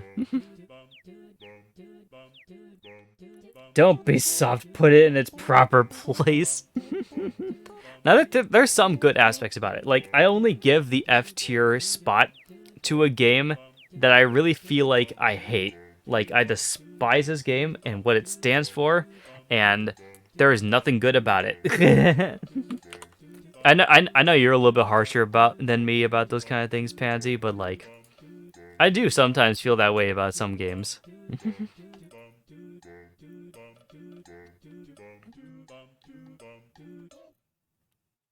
Like, I'm pretty sure we will get to an F-tier game at some point on this list. But for now, let's rank Cryptid and Necrodancer, shall we? Cryptid and Necrodancer is really fun. Boink, there we go. So yeah, Cryptid and Necrodancer, this is a, another roguelike. This is a rhythm-based roguelike. So, music's going on in the background, you have to move your character to the beat. You go on a grid kind of format. You have to kind of figure out how to get around certain bosses and enemies in time with the beat. It's a very interestingly designed game, and I really like the concept of it a lot as well, too.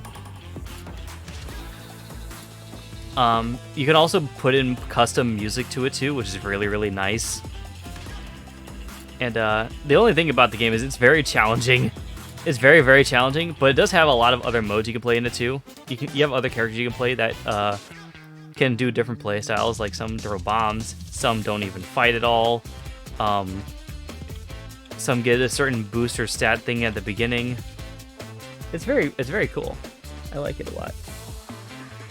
Is there even a point in having an F tier? Like I said, I'm pretty sure there will be an F tier game eventually on this list. It's just we have to get to it. Yeah, this game, I don't play this game very often, to be honest, but it is a very, very good game. I would say, at least among everything else, probably gonna put it into A tier.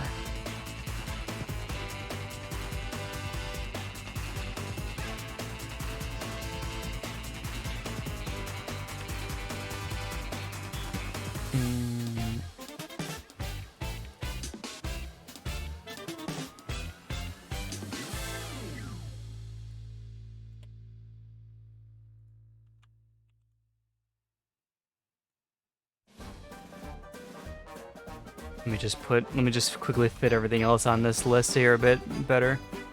Doubt.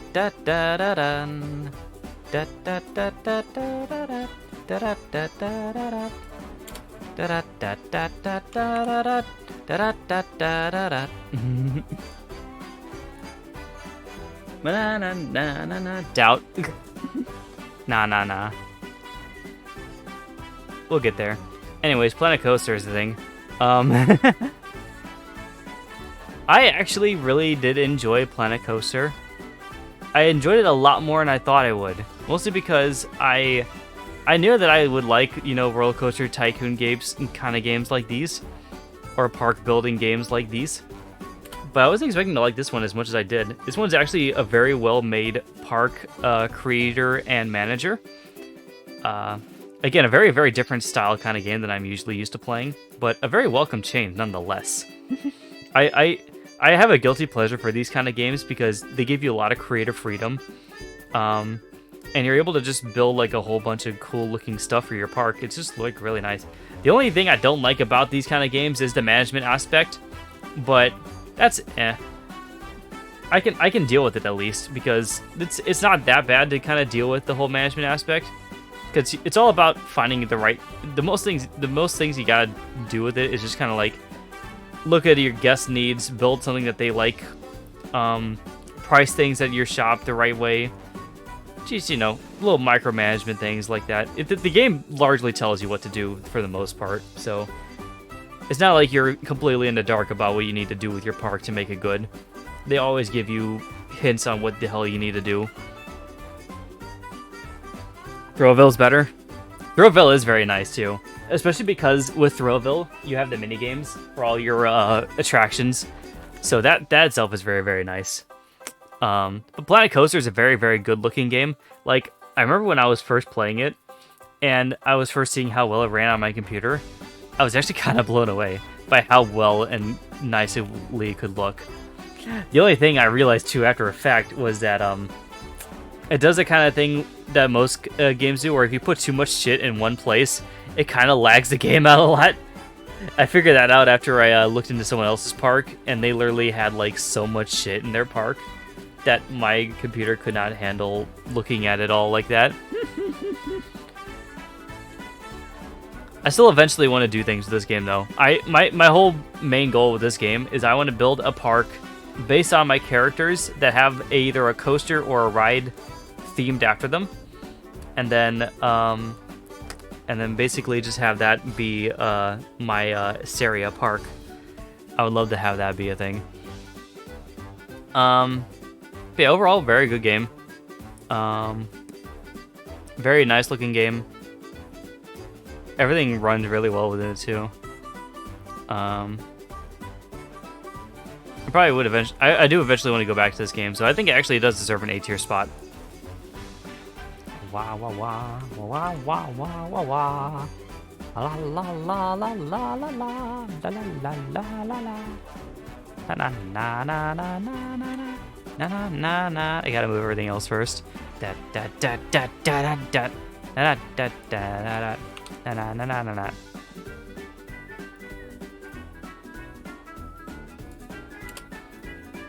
And where's Apex? There you are.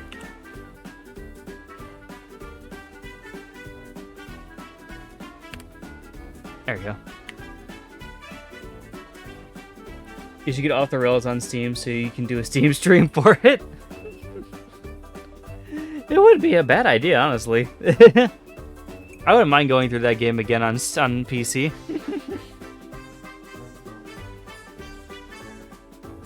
I'm out of drinking, I'm sad. I might have to refill that soon because my voice is starting to get a little hoarse.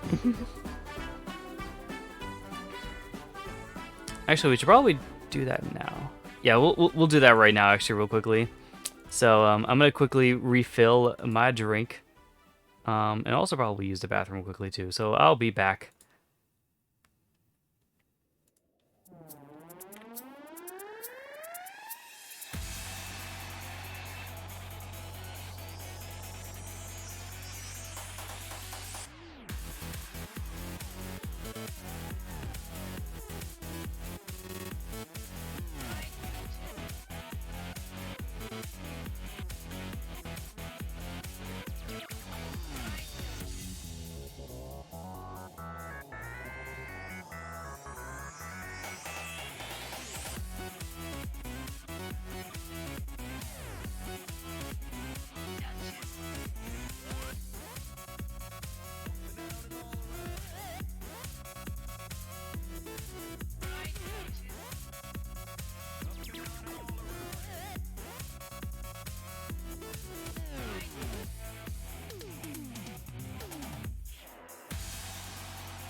I am back. Thank you guys so much for patiently waiting for me. Also, Panda, I'm sorry if I triggered you with that word. it's the other type of horse, not the animal kind.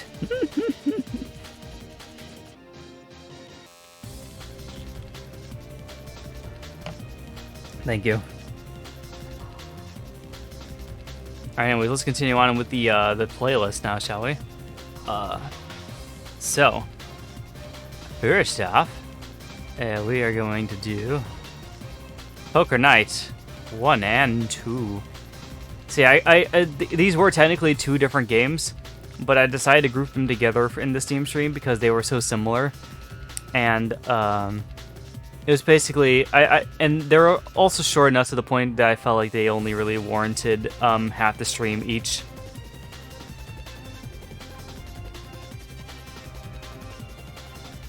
So yeah, there you go. So yeah, Poker Night 1 and 2.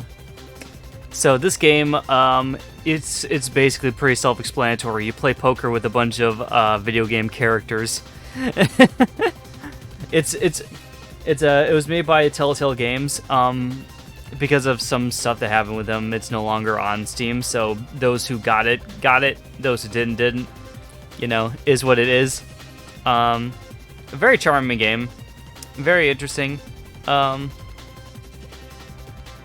You get to play against a bunch of different cartoony kind of characters in poker, which you know, if you like poker, then that's already like a good up for it. The dialogue that they exchange between each other is pretty funny too. It's pretty charming as well. Some characters are hit and miss, obviously. First game deserves a C tier, but the second game deserves the F. Because of Claptrap, of course, right? I mean, I enjoyed this game. I wouldn't say I didn't like it. I definitely wouldn't say I didn't like it. I do enjoy playing these time to time again. They also give you incentive sometimes to play in the games, because you can either win certain treasures by winning games, or you can use your points to get more card packs or chipsets. And so yeah, it has a decent amount of incentives to keep playing it as well too, besides just the fact of the banter that you hear between the different characters. Overall, very decent experience though. I don't play it very, very often, but I do enjoy playing it when I do. So I would say I'm probably gonna make this a B tier overall. Like I said again too, some of the characters in this game are hit and miss. Some of them are a little bit annoying. I will agree with the fact that Claptrap is a little piece of shit and he is very annoying. But I'm willing to get over some of his lines and such. But I know some people are not so patient or willing, I should say, to allow it.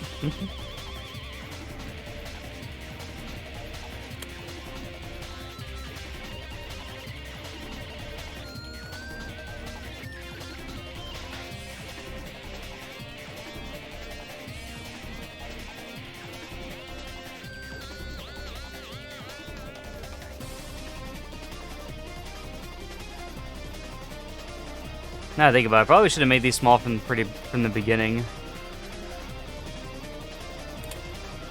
Cause yeah, you guys should be able to still see them even from this this size.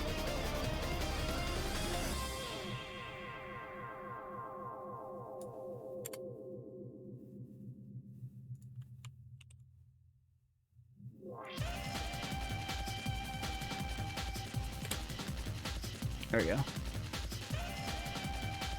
Yes.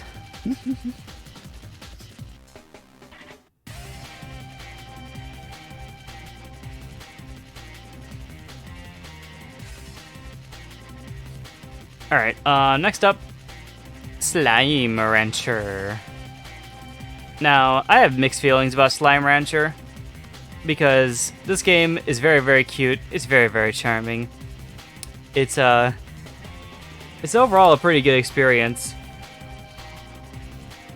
It's a very decently well-made game too. It's got some nice characters and everything as well too in it. Only thing is, it's a farming game. And I am not a farmer game lover, so again, this game suffers from the same thing in that I made about some of the other games on this list before, and that is the fact that it feels like work after a certain period of time, because there's a lot of things to manage with your people. The main thing that kind of like, you know, kind of evens it out with all of it is just how cute the fucking slimes are. The slimes that you get in this game are absolutely adorable. And also, the fact that you can mix and match some of them in the pens to make different kinds of plorts available to you is also really nice.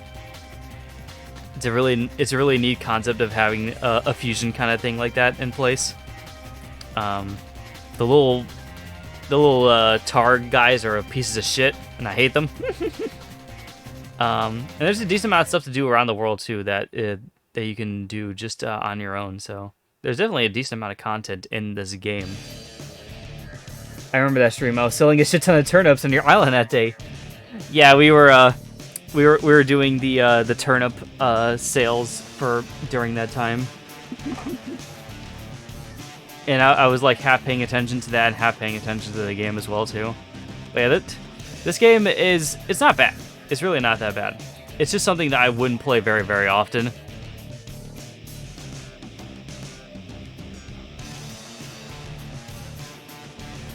Again, because of the fact that it's a farming simulator, it's the main reason why I wouldn't play it. But it's nothing that I don't really hate about it. So overall, I think I'll give it a C. I know many people probably don't think it deserves that, but in my personal experience with playing the game, it's not something that I'm too keen with.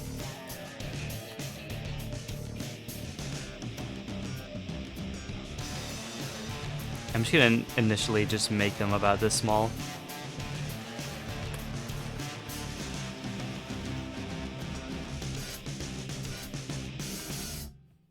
Alright. How many games have we gone through at this point? I can't really tell. From what I've seen scrolling up on this thing, though, we're about halfway through the list. So, yay?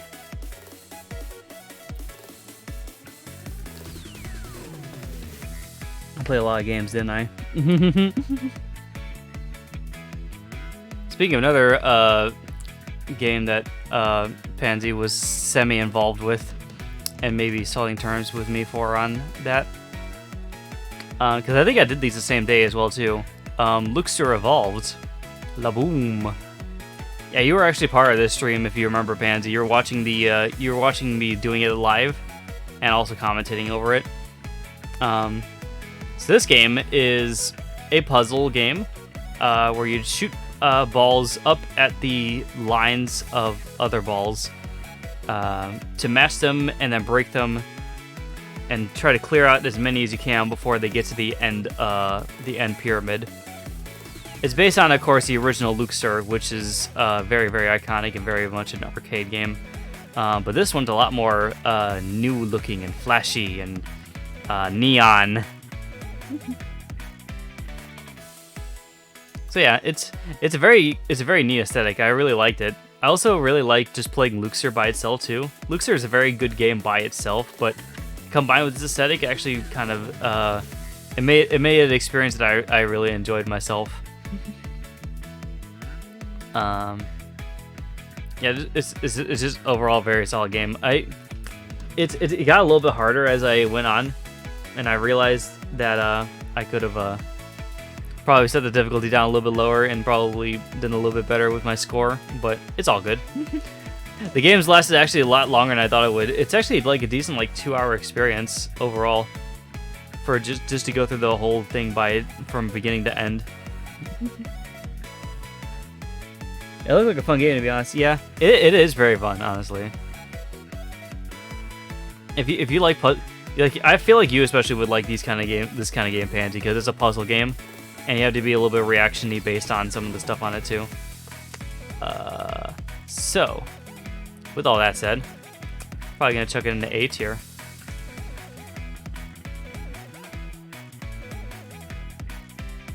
Blink. There you go.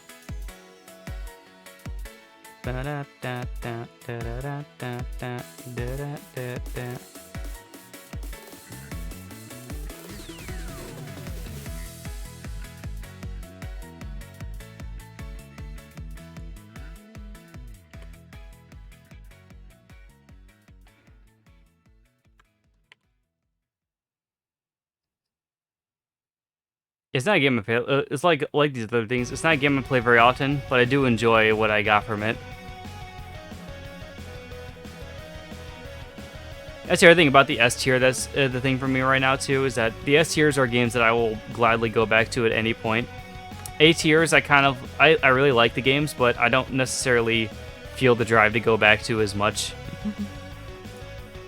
Maybe eventually down the line. Ooh, okay. Here's another game that kind of pleasantly surprised me on the list too.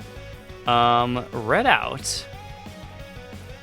So, for those of you guys who don't know this game, this is a racing game. Basically kind of in the same vein as F-Zero. So it's a very high-paced, high-action racing game with like a sci-fi-ish aesthetic.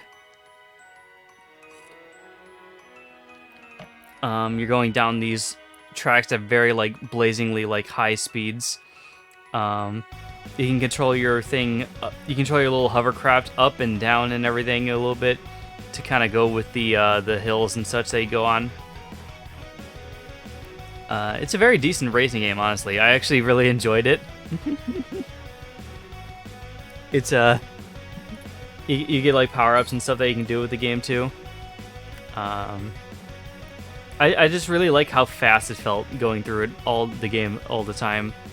Like, it had a lot of energy, and also the soundtrack also kind of like went with that as well too. I'm very sad I wasn't able to use any of the soundtrack because it's all copyrighted, but it's a very good soundtrack too that goes with the game as well. Yeah, this game was just overall just very, very solid. I would say A tier for sure.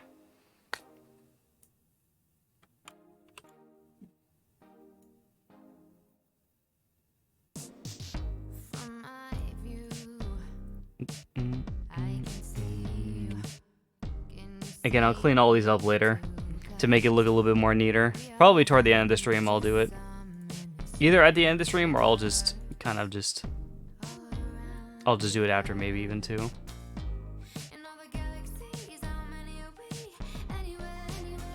My favorite part about the game was the lag. Oh yeah. Yeah, there was a decent amount of lag that game because again, it kind of pushed my computer a little bit. I did eventually figure out how to make it not lag as much though. I just had to fix the resolutions a little bit. It ran very well on my computer though. Like, that's actually one of the few games on my computer I can run in 4K. I just can't run it at high graphics settings on 4K because that'll kill it. But it can run in 4K, which I was like, huh, that's interesting. Alright, next up, the game that everyone has been harping me about. And I don't mean everyone, but a decent amount of my friends have definitely been memeing me about this game. Hollow Knight. Hollow Knight F tier. I never want to play it again.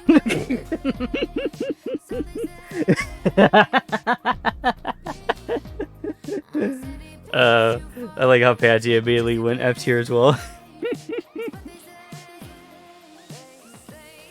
That's so funny. Hollow Knight is a very good game, honestly. It's a Metroidvania. It has a very cool art style. It's actually one of the first Metroidvanias I actually seriously played, because I remember trying Metroidvanias out before, but I never really got into one as much. This is kind of like my first breaking point into the Metroidvania genre, honestly, because after this I started playing Metroid Dread as well later, which is pretty cool too. But this is a pretty decent Metroidvania. Just because of the nature of the Steam stream, I'm probably not going to return to this game on stream again, as much as people want me to. But it still is a very decent experience. I need to play more of it for sure. I was thinking about playing more of it after I get finished with Metroid Dread, because with I don't really want to oversaturate my life with too many Metroidvania games at once. And I'd rather get rid of one of that style before I do the next one, you know? Still a very decent game, though. Very solid. The boss battles are really cool. The upgrades are pretty cool from what I've seen. The unlocking new areas in all the worlds and everything, it's very interesting to do. So, A tier. Very much A tier material. Yeah, we're going to be putting probably a lot of games in the A tier, I can feel it, so we're just going to kind of make them about this small. How's it look on this stream, by the way? I'm curious about that. I honestly have no memory of this game at all. Huh. Is that so? You should rewatch the stream of it again. It actually wasn't that bad of a stream. I think we did Doritos for like each unlockable that we found or something like that. Okay, that doesn't look too bad. Yeah, I'll clean all this up later. And how will I know when I get there? And Phasmophobia with friends. Oh, yeah, that's right. I did do this on stream as well too. The days are never ending. I see it. Now it's all within my reach. So Phasmophobia. This is a scary game. I think, I forget who exactly I did this with on stream with. But I did this on stream with a couple of friends. And Phasmophobia is not too bad of a game. I don't necessarily look forward to playing it all the time, but if my friends ask me to play it, I'll probably hop on and do it from time to time. The horror monsters in the game are pretty interesting.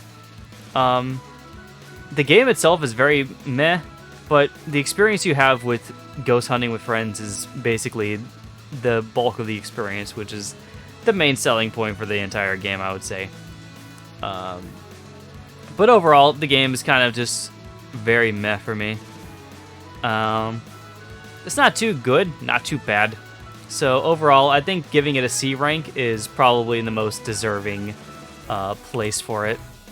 It's just a very much an average kind of game.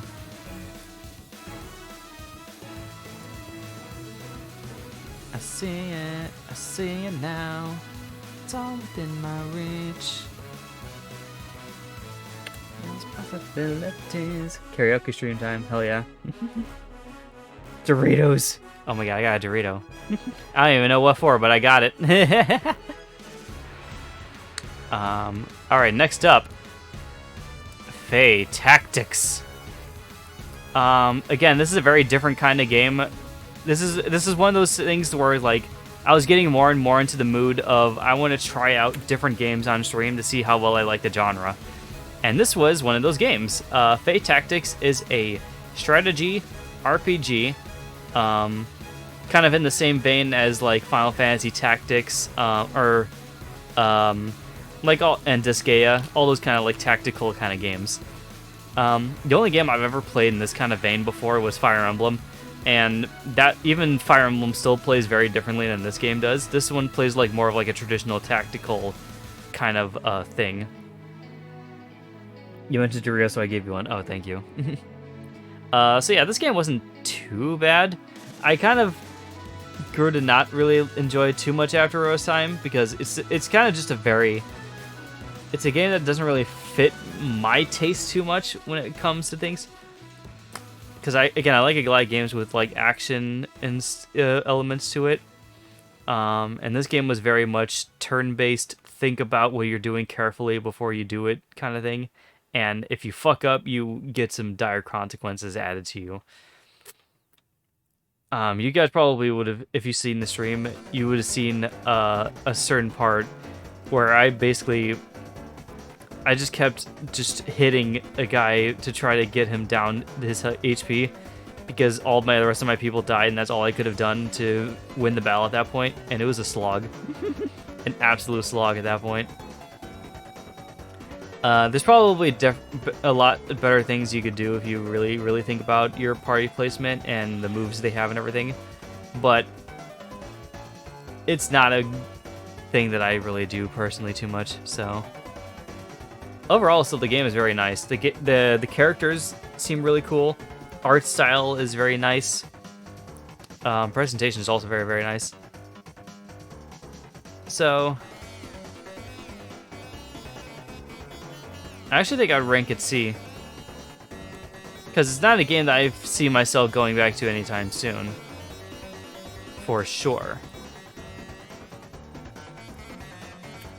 So yeah, we'll put it down here with everything else.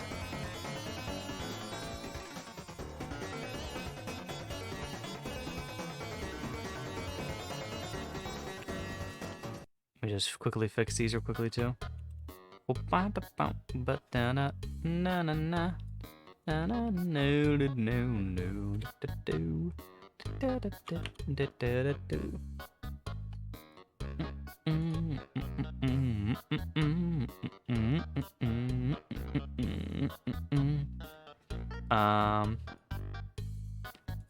Also, you'll notice too, a lot of the games that I play on Steam Stream are indie games, and that's because I own a lot of indie games on Steam. So, and also they're the games that run the best on my computer, so I don't mind playing them.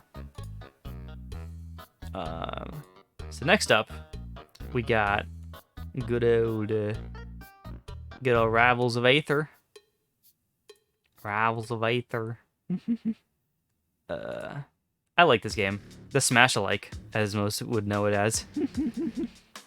I play a lot of Smash Brothers, so playing this game definitely felt familiar to me, but it also was very different because this game actually does a couple of things differently than Smash does to make kind of differentiate it. I think one thing I remember noticing is, yeah, you couldn't guard in the game at all, but you could dodge. I don't think you could grab it all either as well too. The characters actually kind of had moves that really differentiated themselves from each other, and you kind of had to actually really go through the tutorials to figure out how to properly play them. But I kind of just blew through most of it and just kind of went with it. Still a very decent game though. I did really enjoy this, honestly. Furry Smash, let's go. Corey needs more corporate games. Yeah, apparently so. Or at least I need more that run better on my system. But yeah, I remember hearing too that they were coming out actually with a 3D version of this game as well too. And not really a 3D version, but like more of like just like it looks more like Smash Ultimate at least now. Especially because now they got grabs and they got shielding as well. So that's very nice. I'm looking forward to that rendition of the game for sure.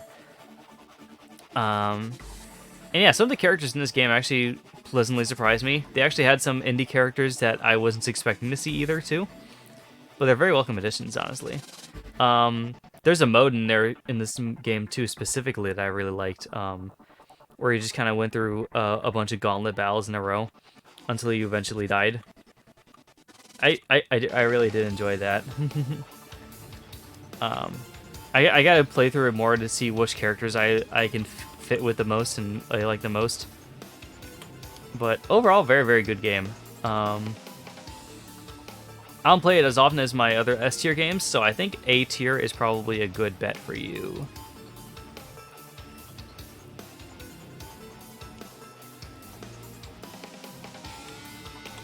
Yeah, overall, very good game. Very good Smash-alike. If you want to play a game like Smash that isn't Smash, but feels a lot like Smash, but is its own kind of thing too, this one's pretty good at that. Wow.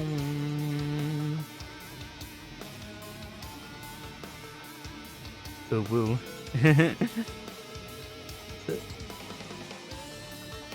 Alright. And now for Wildermyth with friends. Wildermyth was a very interesting game. This is a game that I did not expect to like as much as I did.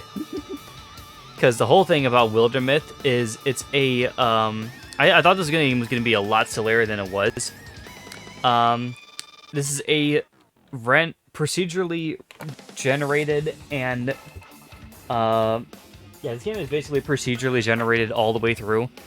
Once you make your characters and you do your battles and everything with them, the story and everything that goes with it is completely made up by an AI, which is very cool. So you actually get a different story every single time you go through this game. The battles itself are pretty cool too. They actually had like a really cool concept with the mage character that I was playing, where you could actually interact with objects on the battlefield and make them either shatter onto enemies nearby or do some different stuff with each other to kind of like combine their things together. Or you can even create elements as well too. It was nice. It was actually a pretty cool battle system. We got decently far into it too. We never finished that, by the way. I'm sad about that too. That game is boring, F tier. No, it's not that boring. It can be very interesting once you like make your own characters and everything with it. I had some fun with it at least too. It was at least a lot more fun playing with friends. I feel like the experience I had with these two helped make it a little bit better than it may have initially been by myself. I don't know if I would go back to it though. As much as I praise the game, I don't know if I would go back to playing it too much. I might go back just to see how some certain characters might interact with each other, but overall, not too bad of a game though. I wouldn't say it's A tier. I would probably say it's more along the lines of B. So I'm gonna chuck it over to B.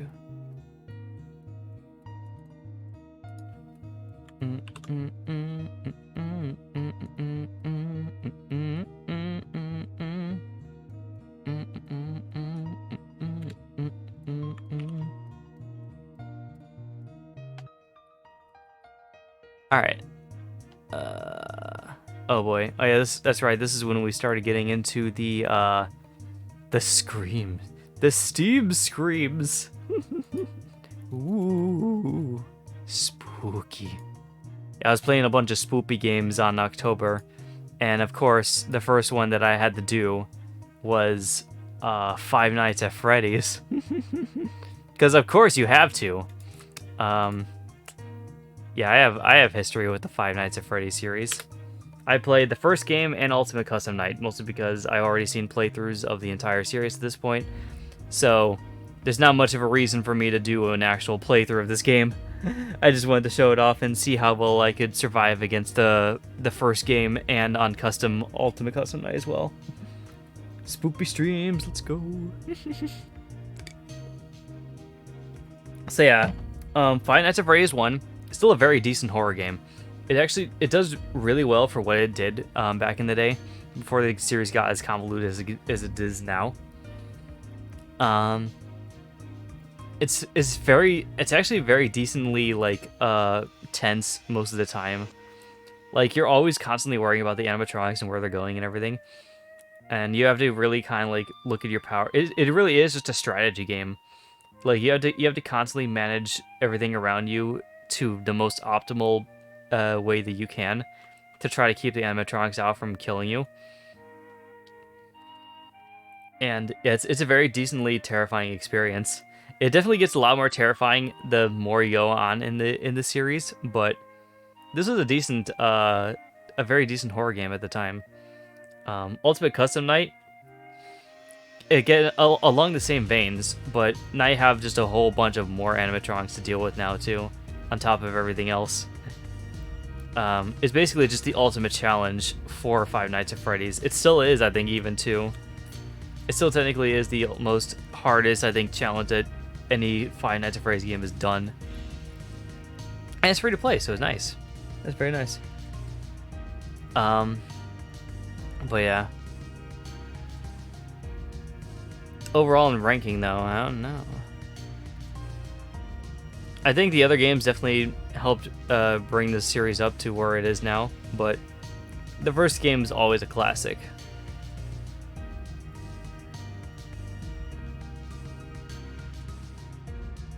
Again, I don't know if I would ever go back to these games, but the experience I had with them was fairly good, so I think I'm comfortable with giving them both A.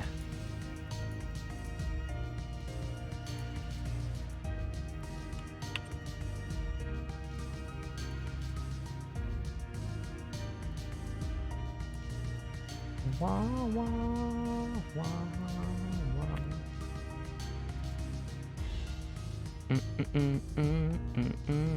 I have a lot of games in my A tier now.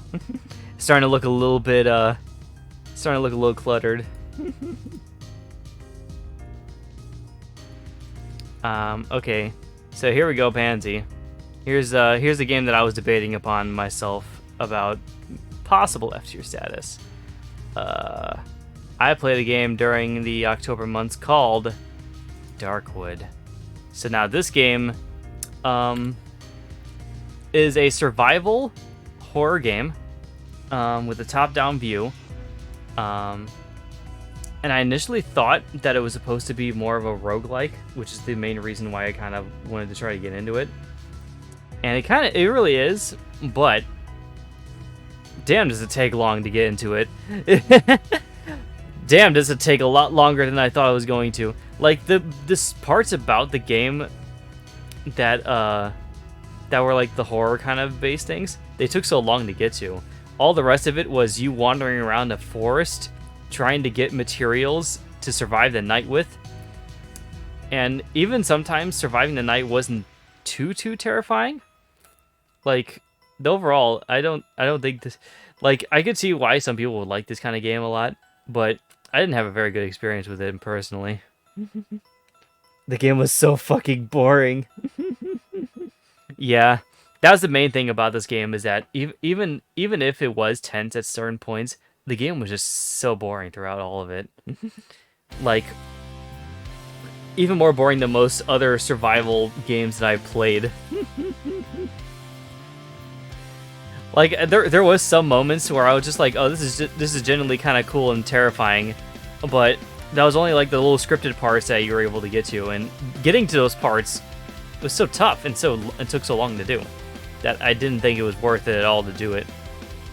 So yeah, overall, I don't really particularly like this game, and I wouldn't really recommend it, just based on my own personal experiences with it. So here, Pansy will probably have our one and only F tier.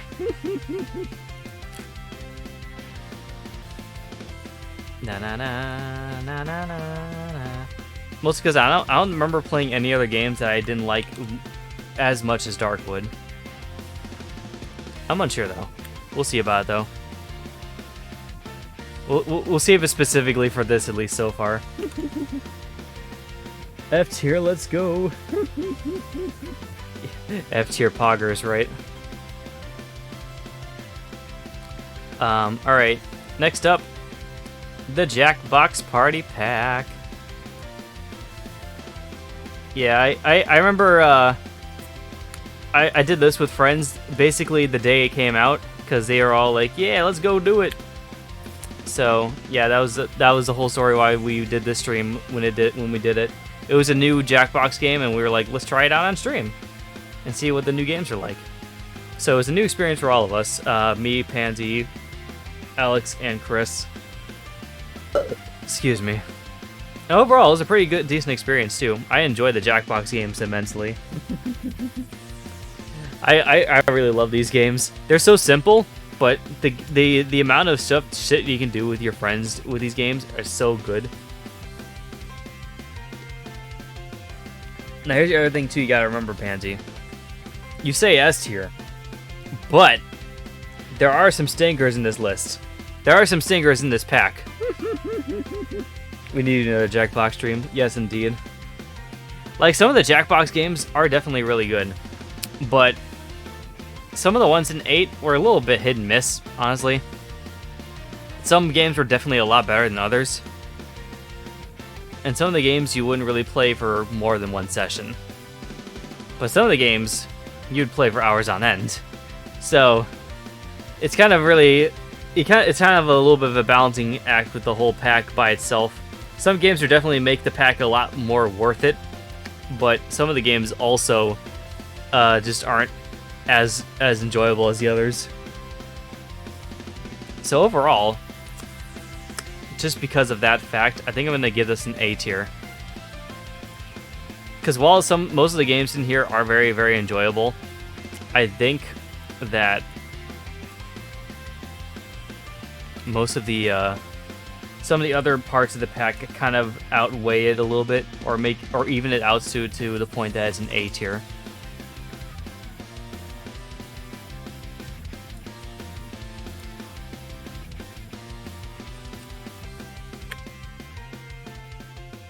Yeah, we definitely need to do another Jackbox stream. I like to do that again with friends again too, because those games are so much fun to play with friends.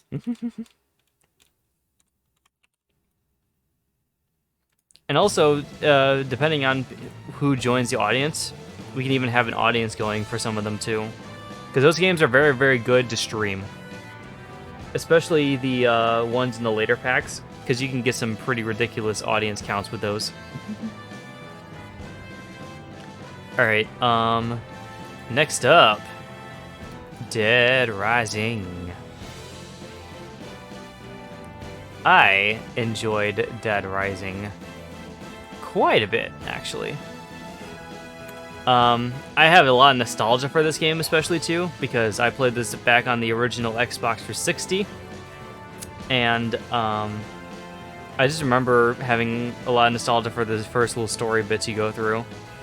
I don't remember if I actually played the game all the way through ever before, but I remember enjoying my experience with just killing all the zombies in very unique ways and different ways, and going through the story of it as well too. It's a very, very decent game. S tier. See, I don't know about S tier. This game is very, very nice, but there are some problems with it. The main issue I have with this game is the saving feature.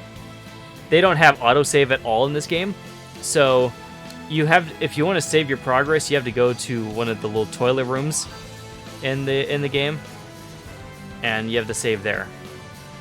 Otherwise, any progress you do from then on has a chance to not be saved if you die. So that's not fun. But some other parts about this game are fun. I've also heard that sometimes this game will crash, depending on certain aspects of it. But overall, not that bad. I would probably say... I'd probably say A tier. I'm giving A tier a lot of games, mostly because I just really like a lot of these games. Honestly, I really like a lot of these games. As you can see, I'm starting to kind of grid them down here because I'm just like, yeah, this seems about right. I never had that happen to me.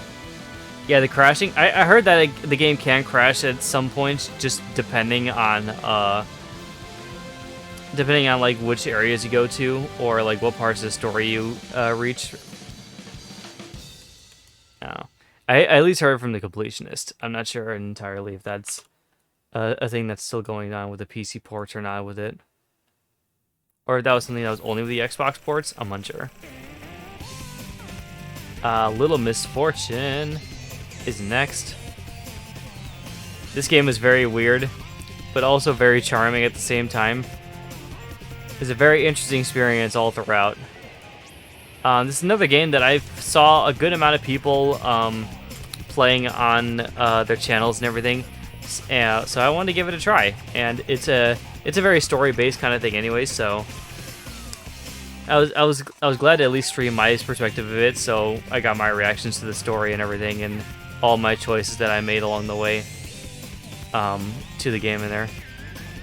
So yeah, this is the same people who made Friendbow, and has a very unique art style. The game looks very pretty. The game looks very cool, just because of the art style alone on it.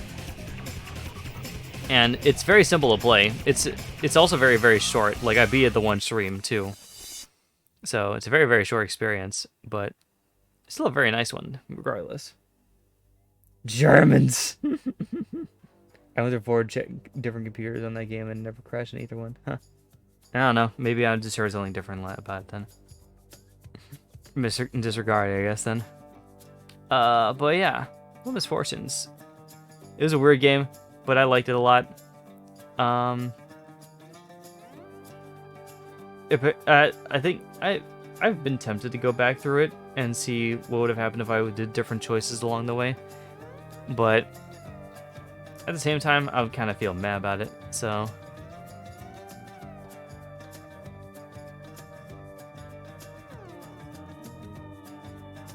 I don't think I would consider it an A tier game. I think it's at least a B tier though. Because I did enjoy this game, but probably not as much as I did some of these other games.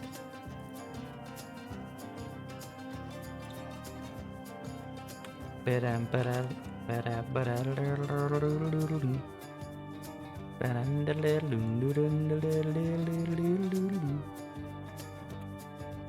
where we're gonna put a little misfortune.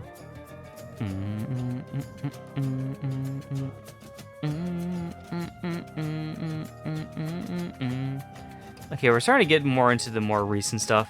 Yeah, because this is all the October stuff that we did, which we did a lot of Steam streams in October, but we still did a decent amount more in the next couple of months.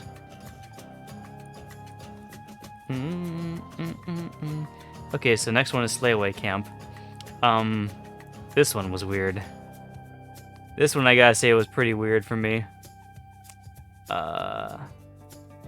So, Slayaway Camp is a game where you are a psycho killer going off to kill off all of these campers in their little retreat, very much 80s horror movie style. The game especially goes with that kind of aesthetic throughout the whole way as well too. It's a voxel game, as you guys can see, and very simply made, very simply animated. And it's a puzzle game, so kind of like Helltaker, except instead of moving along a grid like that, your character slides to that specific part of the grid, and you have to kind of figure out puzzles to kill everyone and then get to the exit within a certain amount of moves. So yeah, very similar to Helltaker, but still very strange at the same time too. You can kind of tell that they weren't really taking it too seriously when they made this game, because a lot of the animations were very silly looking, even though they were meant to be kind of brutal. And you can unlock like a bunch of different skins for your killer as well too. It's also a very, very short game too. I almost finished it on stream, but yeah, a decent puzzler though. I'm not sure if I would ever go back to it, but it wasn't too bad. I still just felt weird overall about all of it, so I think I would probably give this a C tier. Because it was a decent experience, but I don't really feel good or bad about it. So I think putting it in here is a decent place for it.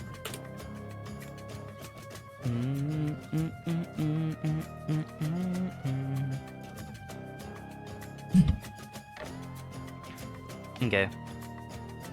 Next up on the docket is going to be Devour with Friends. Devour with Friends was an experience, let me tell you. We still play this game actually sometimes from time to time. Once again, this is a game that kind of it recently came out with this Int update, which was the first thing that we did. Not a bad game, honestly. It's a very decent horror game.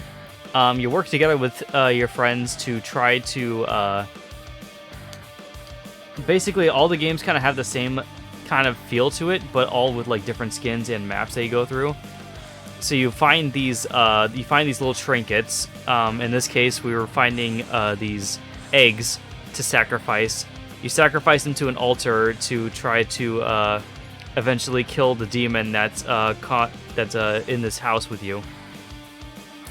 But the more and more that you sacrifice these idols, the more and more the demon gets agitated, and the more and more faster and aggressive that they get. Until eventually they try to kill all of you. He scream. Yeah, I did scream. This game legitimately frightened me, especially with Spider Lady. Spider Lady was fucking terrifying, honestly.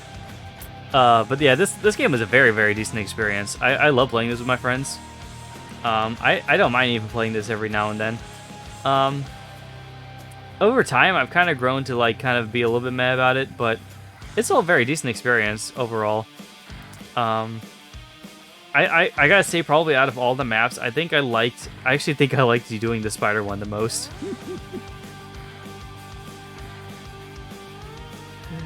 But yeah, I think A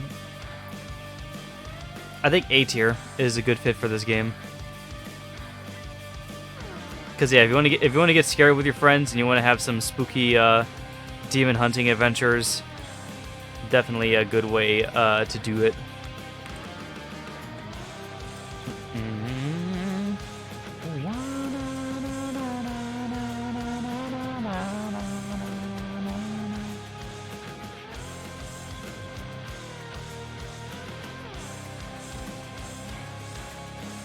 We're streaming this game the first day Spooky Month comes around.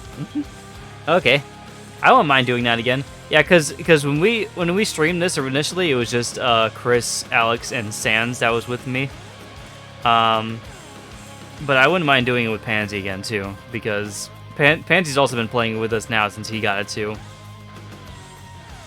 And I feel like we'd make a decent team as well with it.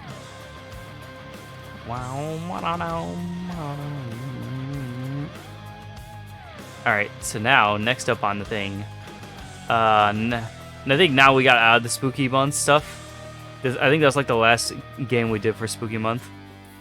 But the next one we did was Tropico 4. A fan request from Pansy himself. And I gotta say, a pretty decent pick, Pansy. I actually did enjoy this game a good amount. I'm not really much into city builders or management stuff like this, but I can see where the appeal lies, at least with this kind of thing too. Because yeah, overall I enjoyed my experience with it. It was also a very different game at the time that I was playing. So it's kind of like a welcome change overall to my like gaming experience. Viva la Presidente. Yeah. Unsure if I would go back to it, but it wasn't that bad. I've also heard, yeah, there's more Tropico games, I believe 2 of this too, but I've heard that 4th is apparently like the better one, quote unquote. So that's mainly why I picked that one. Also because it was Pansy's pick. But yeah. The game got a little bit boring at times, but there's a decent amount of stuff that you kept going, and the game was very straightforward with what you kind of needed to do with it. So I will commend it for that. So overall, I think I'll give it a B tier. Not too bad. A decent game all the way through.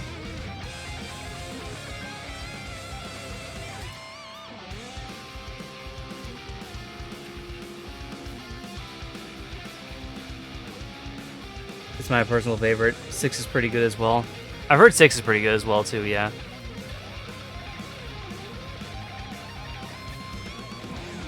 Alright, next up, another game I did with Pansy. Terraria. You need to play this more, by the way, Pansy. This is our first initial run-through of Terraria to go together. So yeah, Terraria is a game I hold very near and dear to my heart. Because I've put so many hours into this game before, and it's actually one of the few survival games I actually really enjoy. Mostly because it's not all survival that you have to do throughout the whole game. In fact, most of the survival elements that you would see from other games aren't in there, like food, thirst, how much you have to like be tired for or whatever. You don't have to worry about any of that shit. You mainly just have to worry about building yourself a base, surviving against monsters, and mining out ore to build even better stuff.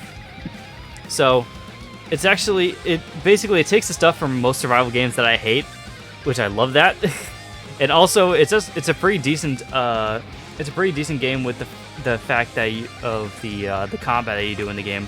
There's like a shit ton of bosses, a shit ton of items to collect in that game, a bunch of different places and worlds you can go to. Overall, the game is just like very well built. I love it so much. I agree. Yes, we need to play this game more. I agree, though, at times, though, it does get rage-inducing because it is hard to get through some of the enemies. So I can agree with that. It does get very hard from time to time. It's like the one thing that brings it down, but I still think overall it's a very, very good experience. So, gonna chuck that into the S tiers. Hello, S tier. We haven't seen this list in a while, actually.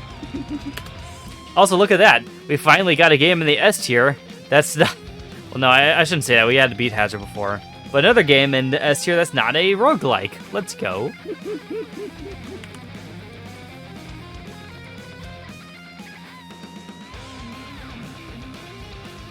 Alright, hold on. How many more games we got here? 1, 2, 3, 4, 5, 6, 7, 8, 9.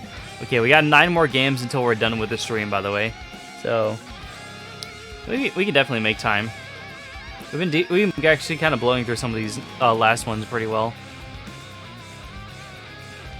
Alright, now for another game that almost crashed my fucking computer. Deathloop. Alright, so Deathloop, I mean, this game actually didn't really crash my computer too much. It's just the fact that it's a very high-end game. It's a AAA game. So, or maybe should I say a AA game even too? Because it's by Bethesda. Or Arcane Studios, I should say, more intact. But a very decently well-made game. Like, this game, I think, actually won Game of the Year. Or at least had, like, a runner-up for, like, that kind of thing in some award shows. So, I can see why, though. It's a very decent game. Stealth shooters. I'm not very too much into the stealth. As you can see probably from my playthrough, I actually ended up causing more interactions to be done myself by just shooting at people and trying to knife them. But that's just how I play. And also, I actually like playing as the multiplayer aspect, like where you invade people, more than I like playing the single-player campaign. Though the single-player campaign even has stuff that doesn't seem too bad to do it. Like, it seems to have a pretty decent story and stuff going for it. And there's like a decent amount of strategy that you can get yourself hooked on and involved with in the game. I haven't returned the game since, by the way. But overall decent. Very, very decent. F tier. Yeah, F tier. I have to agree. No, I wouldn't put an F tier. But I don't play it very much right now, so that should speak for how I kind of feel about it now. It is also a very big game, so that's another reason why I kind of got rid of it.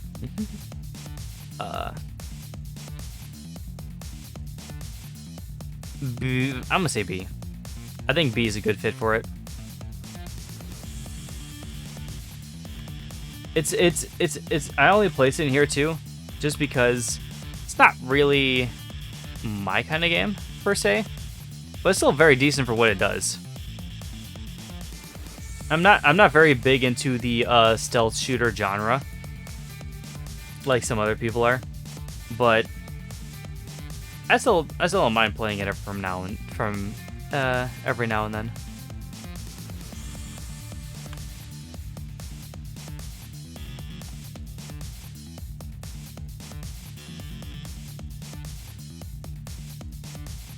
Okay, and now for another puzzling game. Boom. Tetris Effect Connected. This game is a fucking trip. I absolutely love this game, actually. It has such a cool aesthetic to it, and all the music and everything just makes for like a really cool experience throughout all of it. Like, even if you play this game very, very casually, I feel like you would enjoy it. You can get very hardcore into it if you wanted to, but I feel like this game is actually very best enjoyed casually, because then you can really get a feel for the atmosphere that the game brings. It's a really nice experience. Like, this game is basically an experience, honestly. And the connected aspect makes it so you can just keep indefinitely playing it online with friends and everything too. So that's very, very nice. S tier for sure.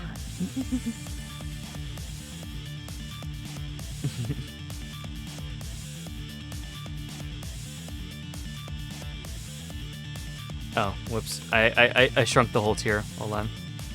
That's what I wanted to do.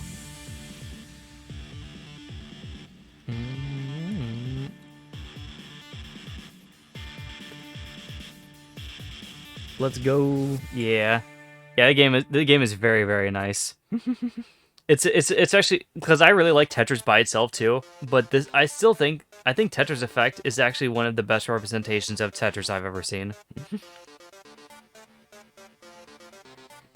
It's very visually striking, and it also goes with the music and everything in the background too.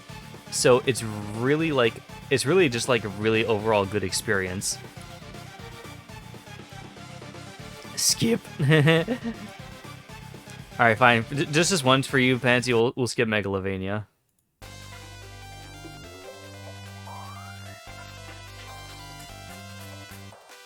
Alright, Fork Parker's Holiday Prophet Geik. Okay, yeah, so this was my Christmas special. This is the game I decided to do for my Christmas special. Because it was like one of the only few games I found on my Steam list that was holiday themed, so I decided, well, I may as well. Also, by the way, it is free to play. What happened to Battle Chef Brigade? Battle Chef Brigade, we played before Deathloop. You are right about that. Hold on, scratch that. Yeah, thank you for reminding me, Pansy. I completely skipped over that for some fucking reason. Okay, let's judge that first. Battle Chef Brigade, everyone. Boink. So yeah, Battle Chef Brigade is actually a really cool game. It's a cooking game, but it's mostly a puzzle. It combines a lot of different things together, honestly, because like the meat of most of the game, I would say is a action. It's like an action game basically, where you are going back and forth in the kitchen to get recipes from the people outside, like live game outside your wilderness, bringing it back in to make dishes. Which I like that idea a lot. I like the idea of just like going out, battling something, and then bringing it back home to cook it. And then the other half of the game is you cooking the things, which is kind of like a puzzle game. They actually make they add like a little bit of a puzzle element where you combine different ingredients together to make matches, and those matches make to an even higher quality dish. It's actually a very decently nice game. The game also has a pretty cool story and a very decent art style as well. Like, it's actually it's a pretty nice experience. I actually kind of want to go back and try to beat the rest of the game at one point, because it really struck me. It was a really cool experience. It was also something that I wasn't quite expecting out of it. Like I was expecting, of course, you going out and battling monsters and such like that, but I wasn't expecting like how it all worked together like that. That was so cool. I would love to see a comeback of this game. Yeah, I don't know if I would ever bring it back on the streams, but I would definitely like to play it more on my own as well. They also had challenge modes in this game too, which is actually kind of cool. I would say A tier.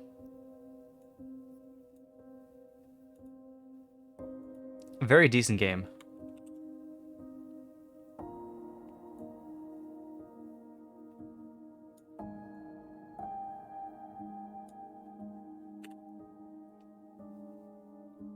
All right. Let me run through my list real quickly to make sure I didn't miss anything. Because now that I missed that one game, I'm just like, oh god, did I miss anything else?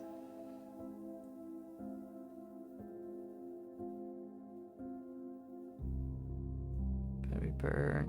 That's pen and paper, not crypt. Nope. Nope. Nope, Redout, Fae, Wildermyth, Darkwood, Jackbox, Dead Rising, Tropico. Okay, yep, that was the only one I missed. Okay, good. Alright, now we'll go on to what I was mentioning before. La Boink. So yeah, Fork Parker's Holiday Profit Guide. Like. So yeah, this is a free-to-play game. It's made by Devolver Digital. So you kind of know the kind of quality that comes out of these kind of things. Actually, I think it was made by Dodge Roll as well too, because it had the very similar style to Enter the Gungeon and such like that too. So, like especially with the character designs. So he plays this guy named Fork Parker, who is climbing a mountain to try to make as much money as he can for his company, because you know he's a very greedy businessman. And he does this by shooting pythons at the walls to make ropes and climbing across them with his umbrella. This game, yeah, it was so stressful. I must agree. It's actually one of the most stressful games I've ever played. It's very much one of those hard, challenging games that really pushes you to your limit. It's very much like you can even call it a rage game, really, honestly, because there are moments in this game that will make you rage. Like they almost made me rage on stream. It was so stressful to get through most of the things in the game. I almost got to the end too. I was on the final checkpoint, and I couldn't get past it because fuck that shit. That shit was so ridiculous, man. That was so absolutely goddamn ridiculous. But I got as far as I did, which I was happy for. So I was at least happy to document how far I got on stream. And also I got to wear a holiday hat during it, so overall, not that bad. As for the game though, it's a decent game, honestly. It's pretty fair up until that last point, which is completely bullshit, but pretty well balanced, honestly. I would give it a B tier. Just because I would rank it higher had it not been for the bullshit fucking ending there. I feel like this game would have been an A tier if I was able to fucking beat it. Honestly.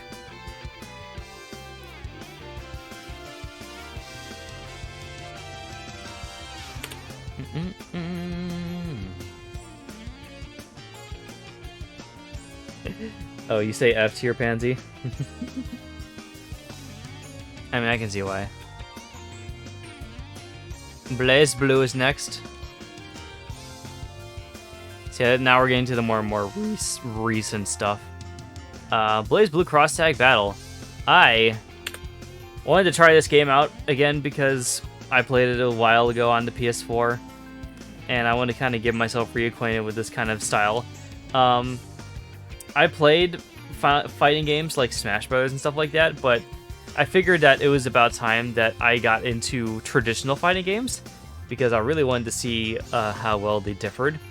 And I feel like with the way I like to play games and everything, I would actually really like traditional fighting games like these. So, and also this game has a decent amount of characters that I like, so I wanted to try it out, and I was glad I did. It's a pretty good game. The tag team battle system is interesting. I'm still kind of getting used to it, but the story is pretty well done too. It's very long because it's a Japanese game, and for some reason they make the stories so ridiculously long in those games for those visual novels. So yeah, like half the stream was spent just trying to do the stories. And the other half was just learning some of the characters and how they played. Which I'm still kind of figuring out who's my best character. But it's still a pretty good game. I'm probably going to give this game a...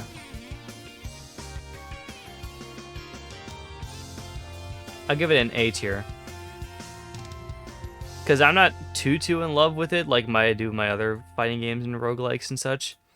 But it's still a very, very decent game that I do want to put more time into and start to kind of get to know how to play better. Because I feel like if I put a decent amount of time into a game like this, I can actually kind of develop a skill for it, and I'll get better at it. And then maybe I'll be able to actually do online battles better. Though at the same time, too, I also want to try out Central Fiction at some point in the future. Just because that one's not tag team, and that one's actually just more just single player action. And I've heard that it has a decent amount of still online support even now, too. So we'll see about that. We'll see how well that goes. I think if anything first, I want to get through at least a story of Cross Tag Battle first before I go into Central Fiction. That's personally kind of what I'm thinking and aiming for. Should have done the stream in Japanese. Hey, I put the dialogue in Japanese. Wasn't that enough? I'm sorry I don't know Nihongo very much yet. Alright, Kill It With Fire is now next. This game was so interesting.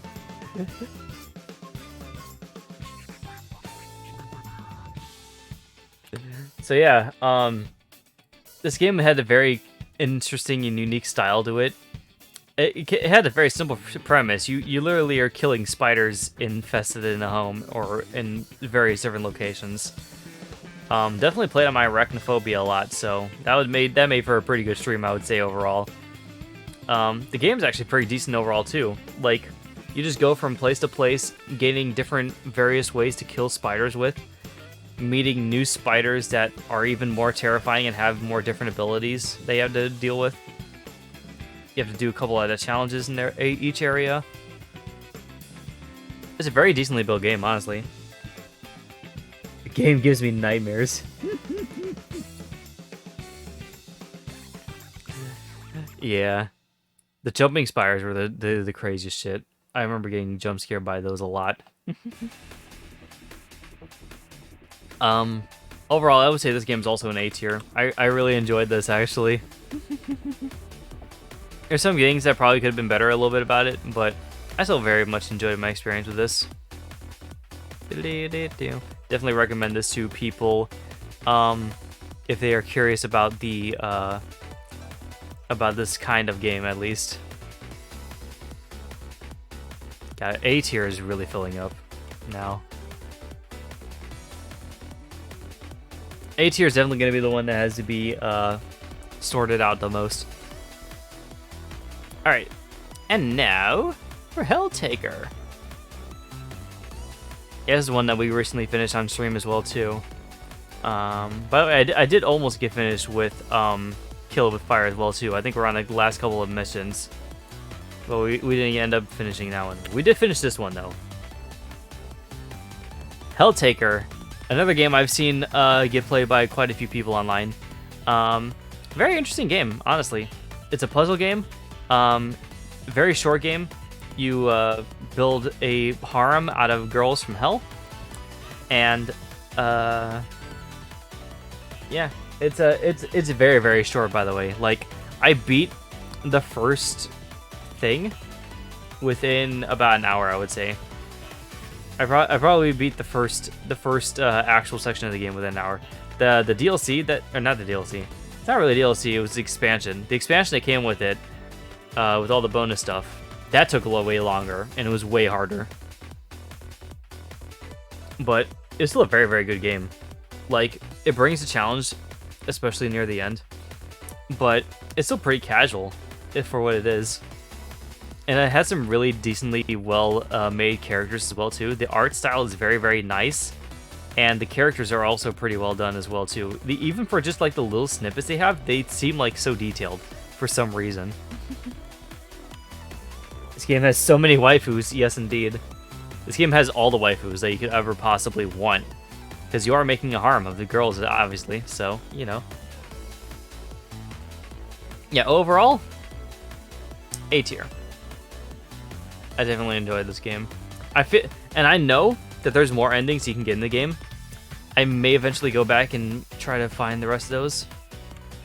I just have to, you know, put in the time. And I know it wouldn't take that much time either, because literally it's a very short game by itself already.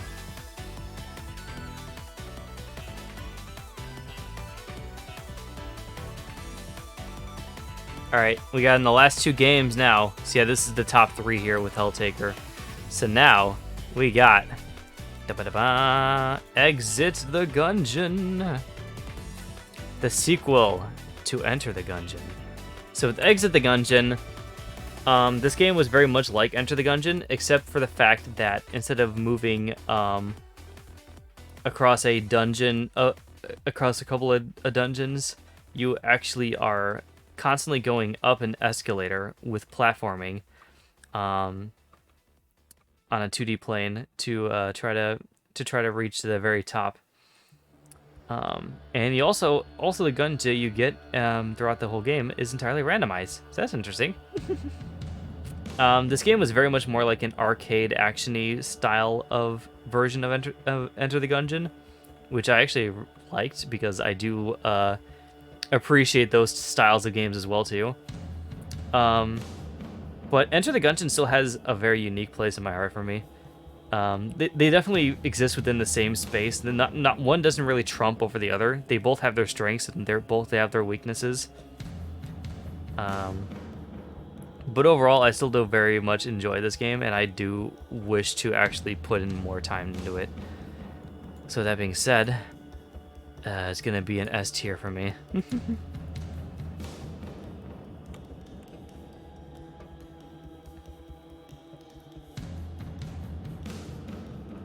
Like, yeah, there's things that you can do in Enter the Gungeon that you can't do in Exit the Gungeon, and then vice versa. So, both have their reasons, and both have their uses, I should say.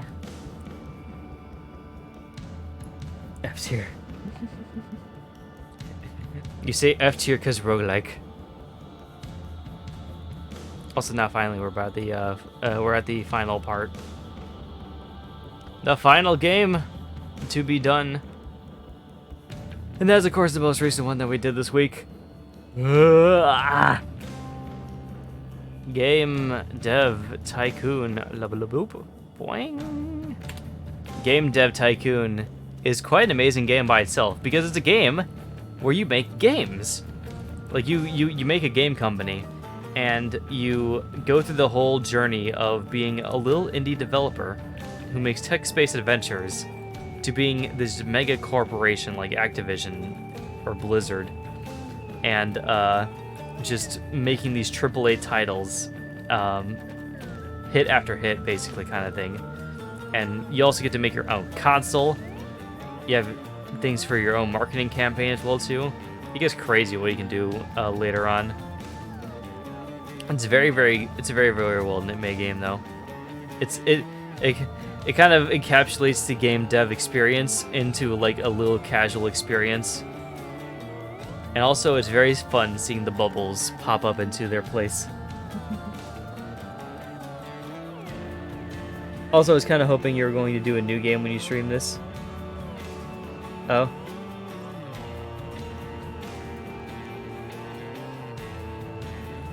Oh, you mean like I do a little bit of Game Dev Tycoon and then I did another Steam stream after, whatever, something like that? Nah.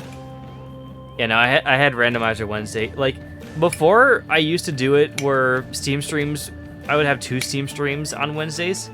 But ever since I started employing the randomizers, I started just making them on Wednesdays now.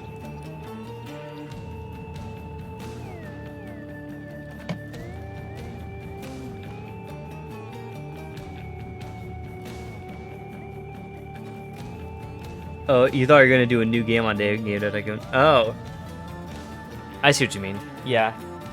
See, I thought about that, but the thing that I was doing with this stream, which is the whole reason why I went into it, like I did, was I was I wanted to try remaking the games as closely as I could, and I had to do it by doing basically my late game status.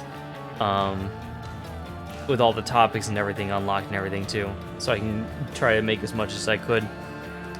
That was the main reason why I picked post game rather than new game. for my Steam stream of that. Ended up not working as well. You know, we all know how that went. But we can still make it work eventually down the line. We can still make it a celebration of sorts.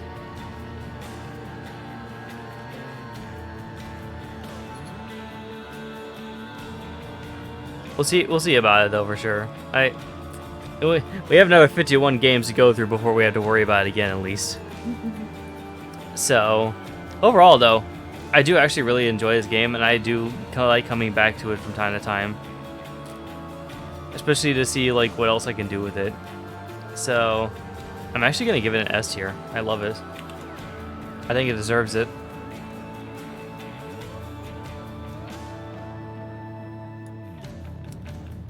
Alright, and with that, we have our full list. Now we just gotta sort everything a little bit neater. Dun dun dun dun dun.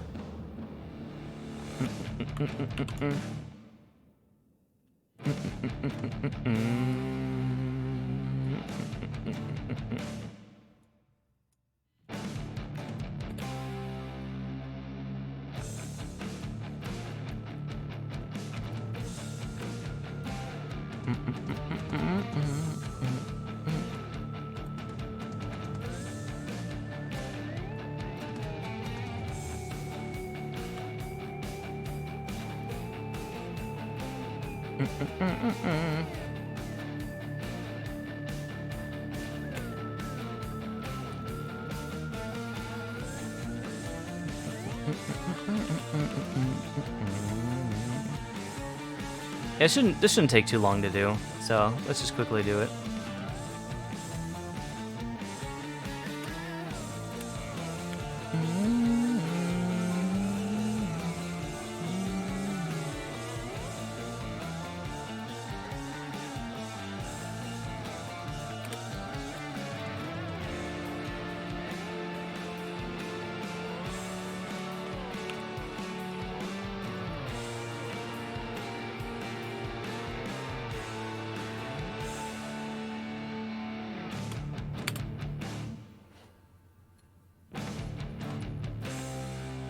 Yeah, we got a little bit of time during the end of the stream here, so I want to make this kind of look nice.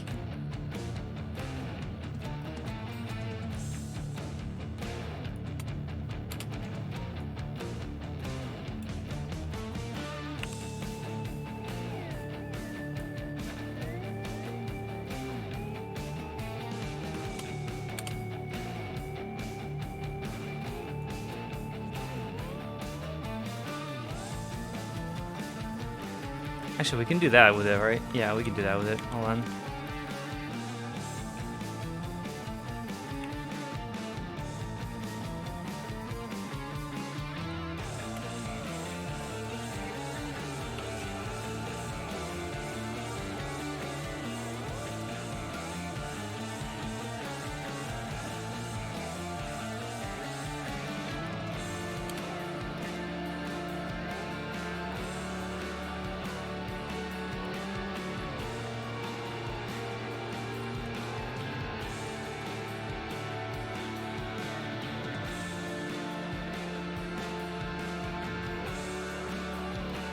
There we go. So that's S tier. Overall, very decent picks, I would say.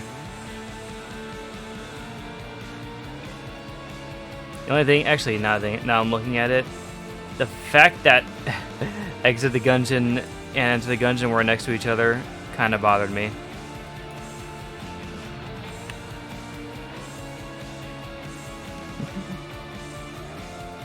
Alright, that's S tier done. A tier. We got a lot of A tier games, by the way. I'm unsure how I'm going to be doing this.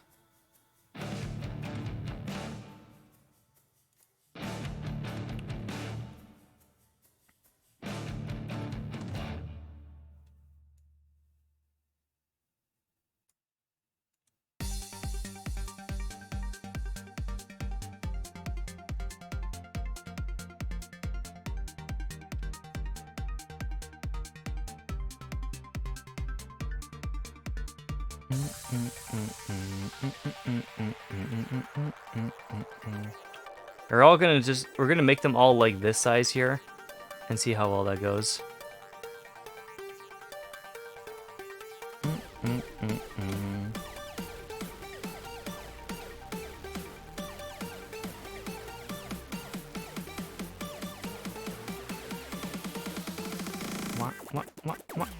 Whoa.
It's a mess. I'm sorry.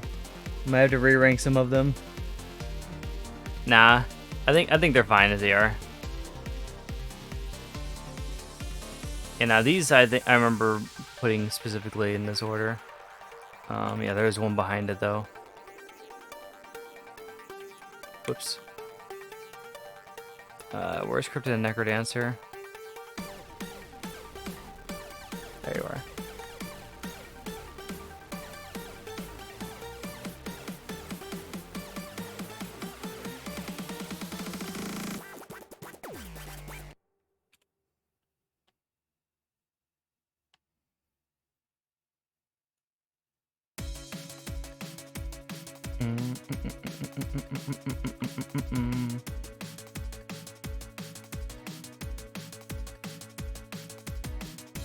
Enemy struck him down.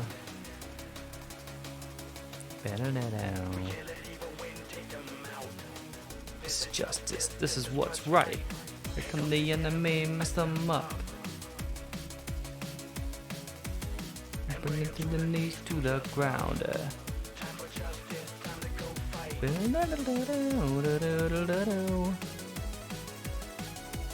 Okay, now if we can just get... Okay, we can do it like that. Cool.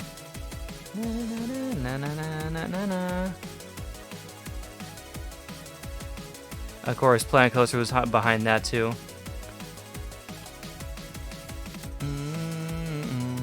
It actually fits well in a pretty neat grid, actually, in like this.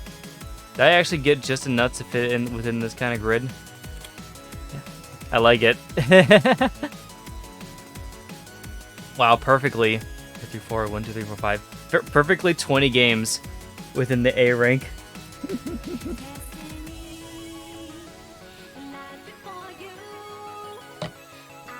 I'm just gonna make sure that nothing else is hiding behind any of these. Can you sing?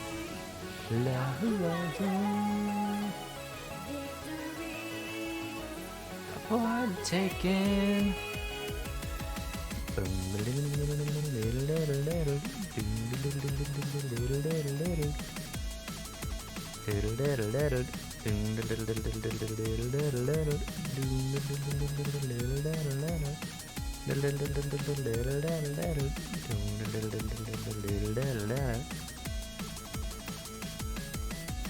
Got the enemy, let them down. Yeah, we got them all. Okay, cool. This is justice. This is what's right.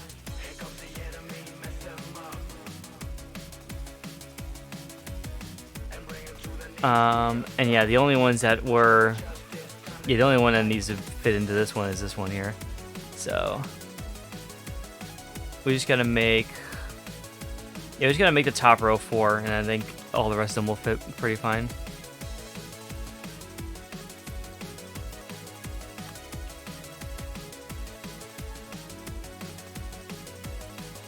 I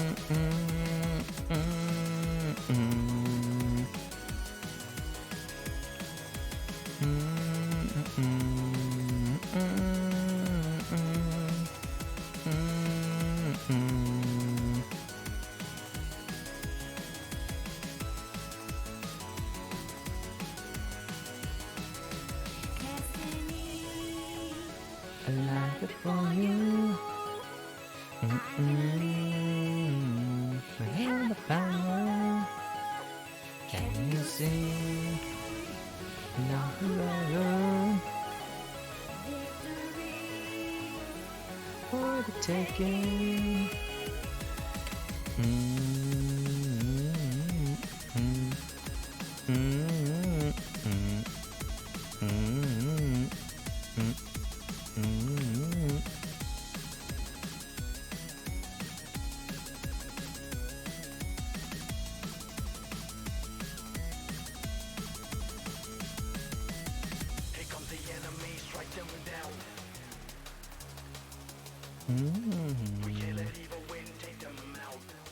This is justice. This is what's right.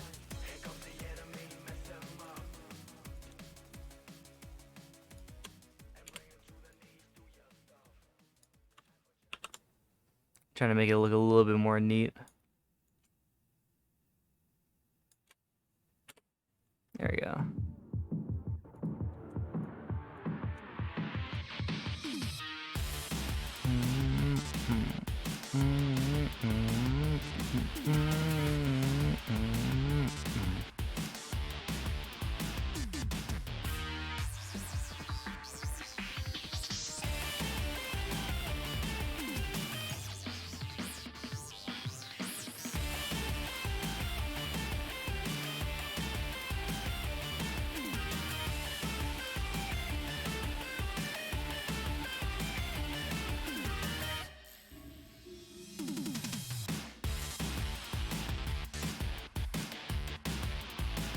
There you go.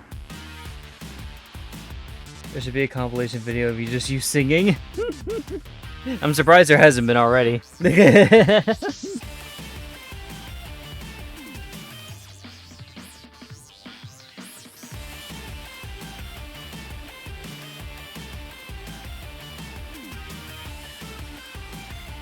supposed to be one of me just jamming out.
There we go.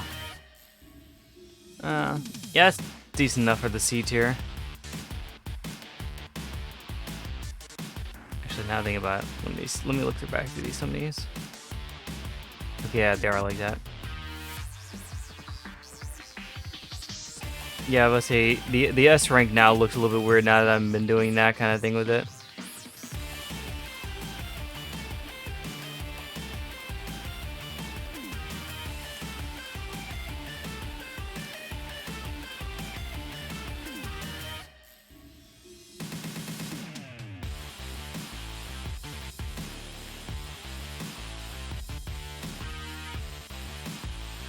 There we go. That looks better.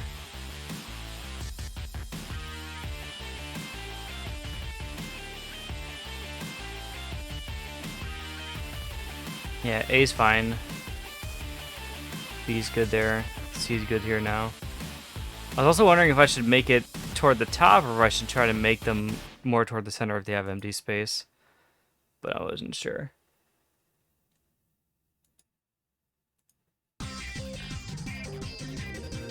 Also, I think, yeah, it's just these three. Okay.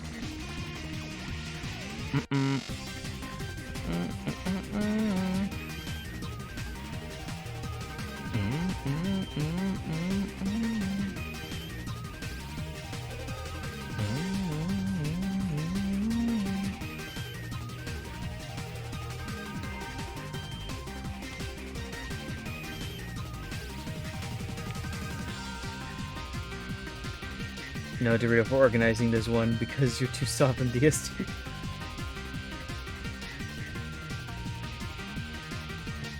Nah.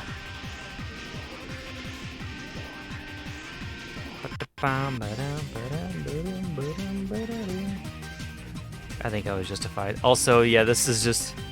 Yeah, it's just this. Yeah, I think because I have Darkwood like this in this frame, maybe the rest of them should be also kind of like that. Yeah, if they have negative space on both sides, they should be more toward the center. Actually, I wonder if I should maybe with the C tier make it so that these two are actually over here. There you go. And then we make them fit that way.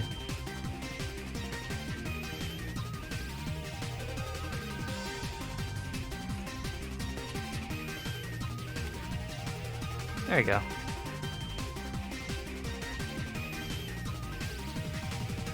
So either way, I can crop it if I need to be as well too.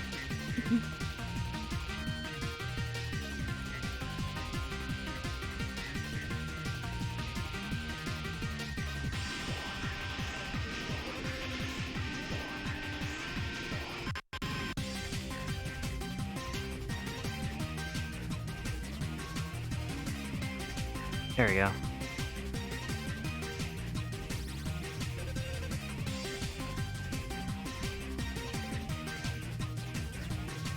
This one's a little bit messy, just because some of them aren't actually where they need to be.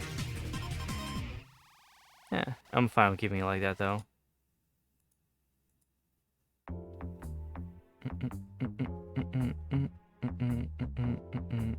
Same with this one too, but it's like meh. You can still tell.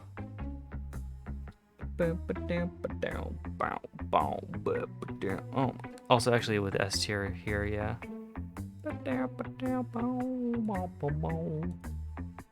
We need to get everything and move it down. There we go. And there's where it will save.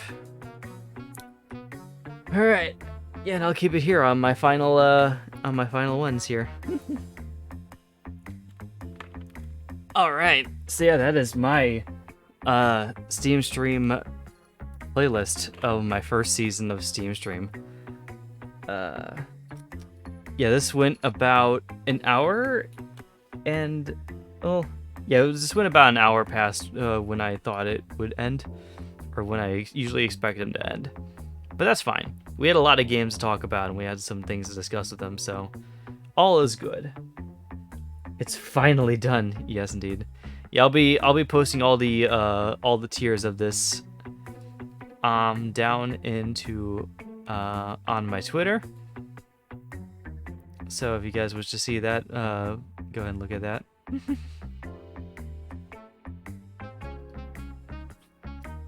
And yeah, so yeah, this is all the Steam Stream games I've done for the first thing. So all I also have a thing for the number 51, as you guys can tell. So I'm gonna be doing this thing again after another 51 games that I have been on the stream.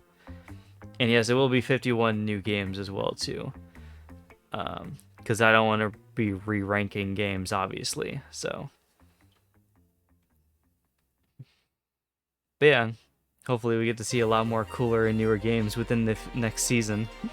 I'm looking forward to it already. I have a couple of ideas for games that I want to stream, and different genres that I want to try out as well. Like I think there's some genres that I haven't even tried with this on Steam stream yet. That I'll be kind of curious to try out myself. Like I haven't done RTS yet. I'll be interested to see what RTS is going to be like. Like a proper RTS. It kind of has some little rhythm games, but maybe another one. I don't know. Some of them might be a little bit hard to get around, is the only thing. So we'll see. But yeah, that's going to be doing it for today's stream. Thank you guys so much for watching. Like if you liked it, subscribe and follow if you wish to see more. And if you wish to see all these Steam streams that I have ranked here today, they'll be in the description below, as well as any other tier list and free day videos that I have done in the past. Yep, I'm looking forward to see what we do, what I decide to schedule for next Monday for the next Steam stream. Alright. Thank you guys so much for watching. I'll be seeing you guys in the next stream. Bye-bye now.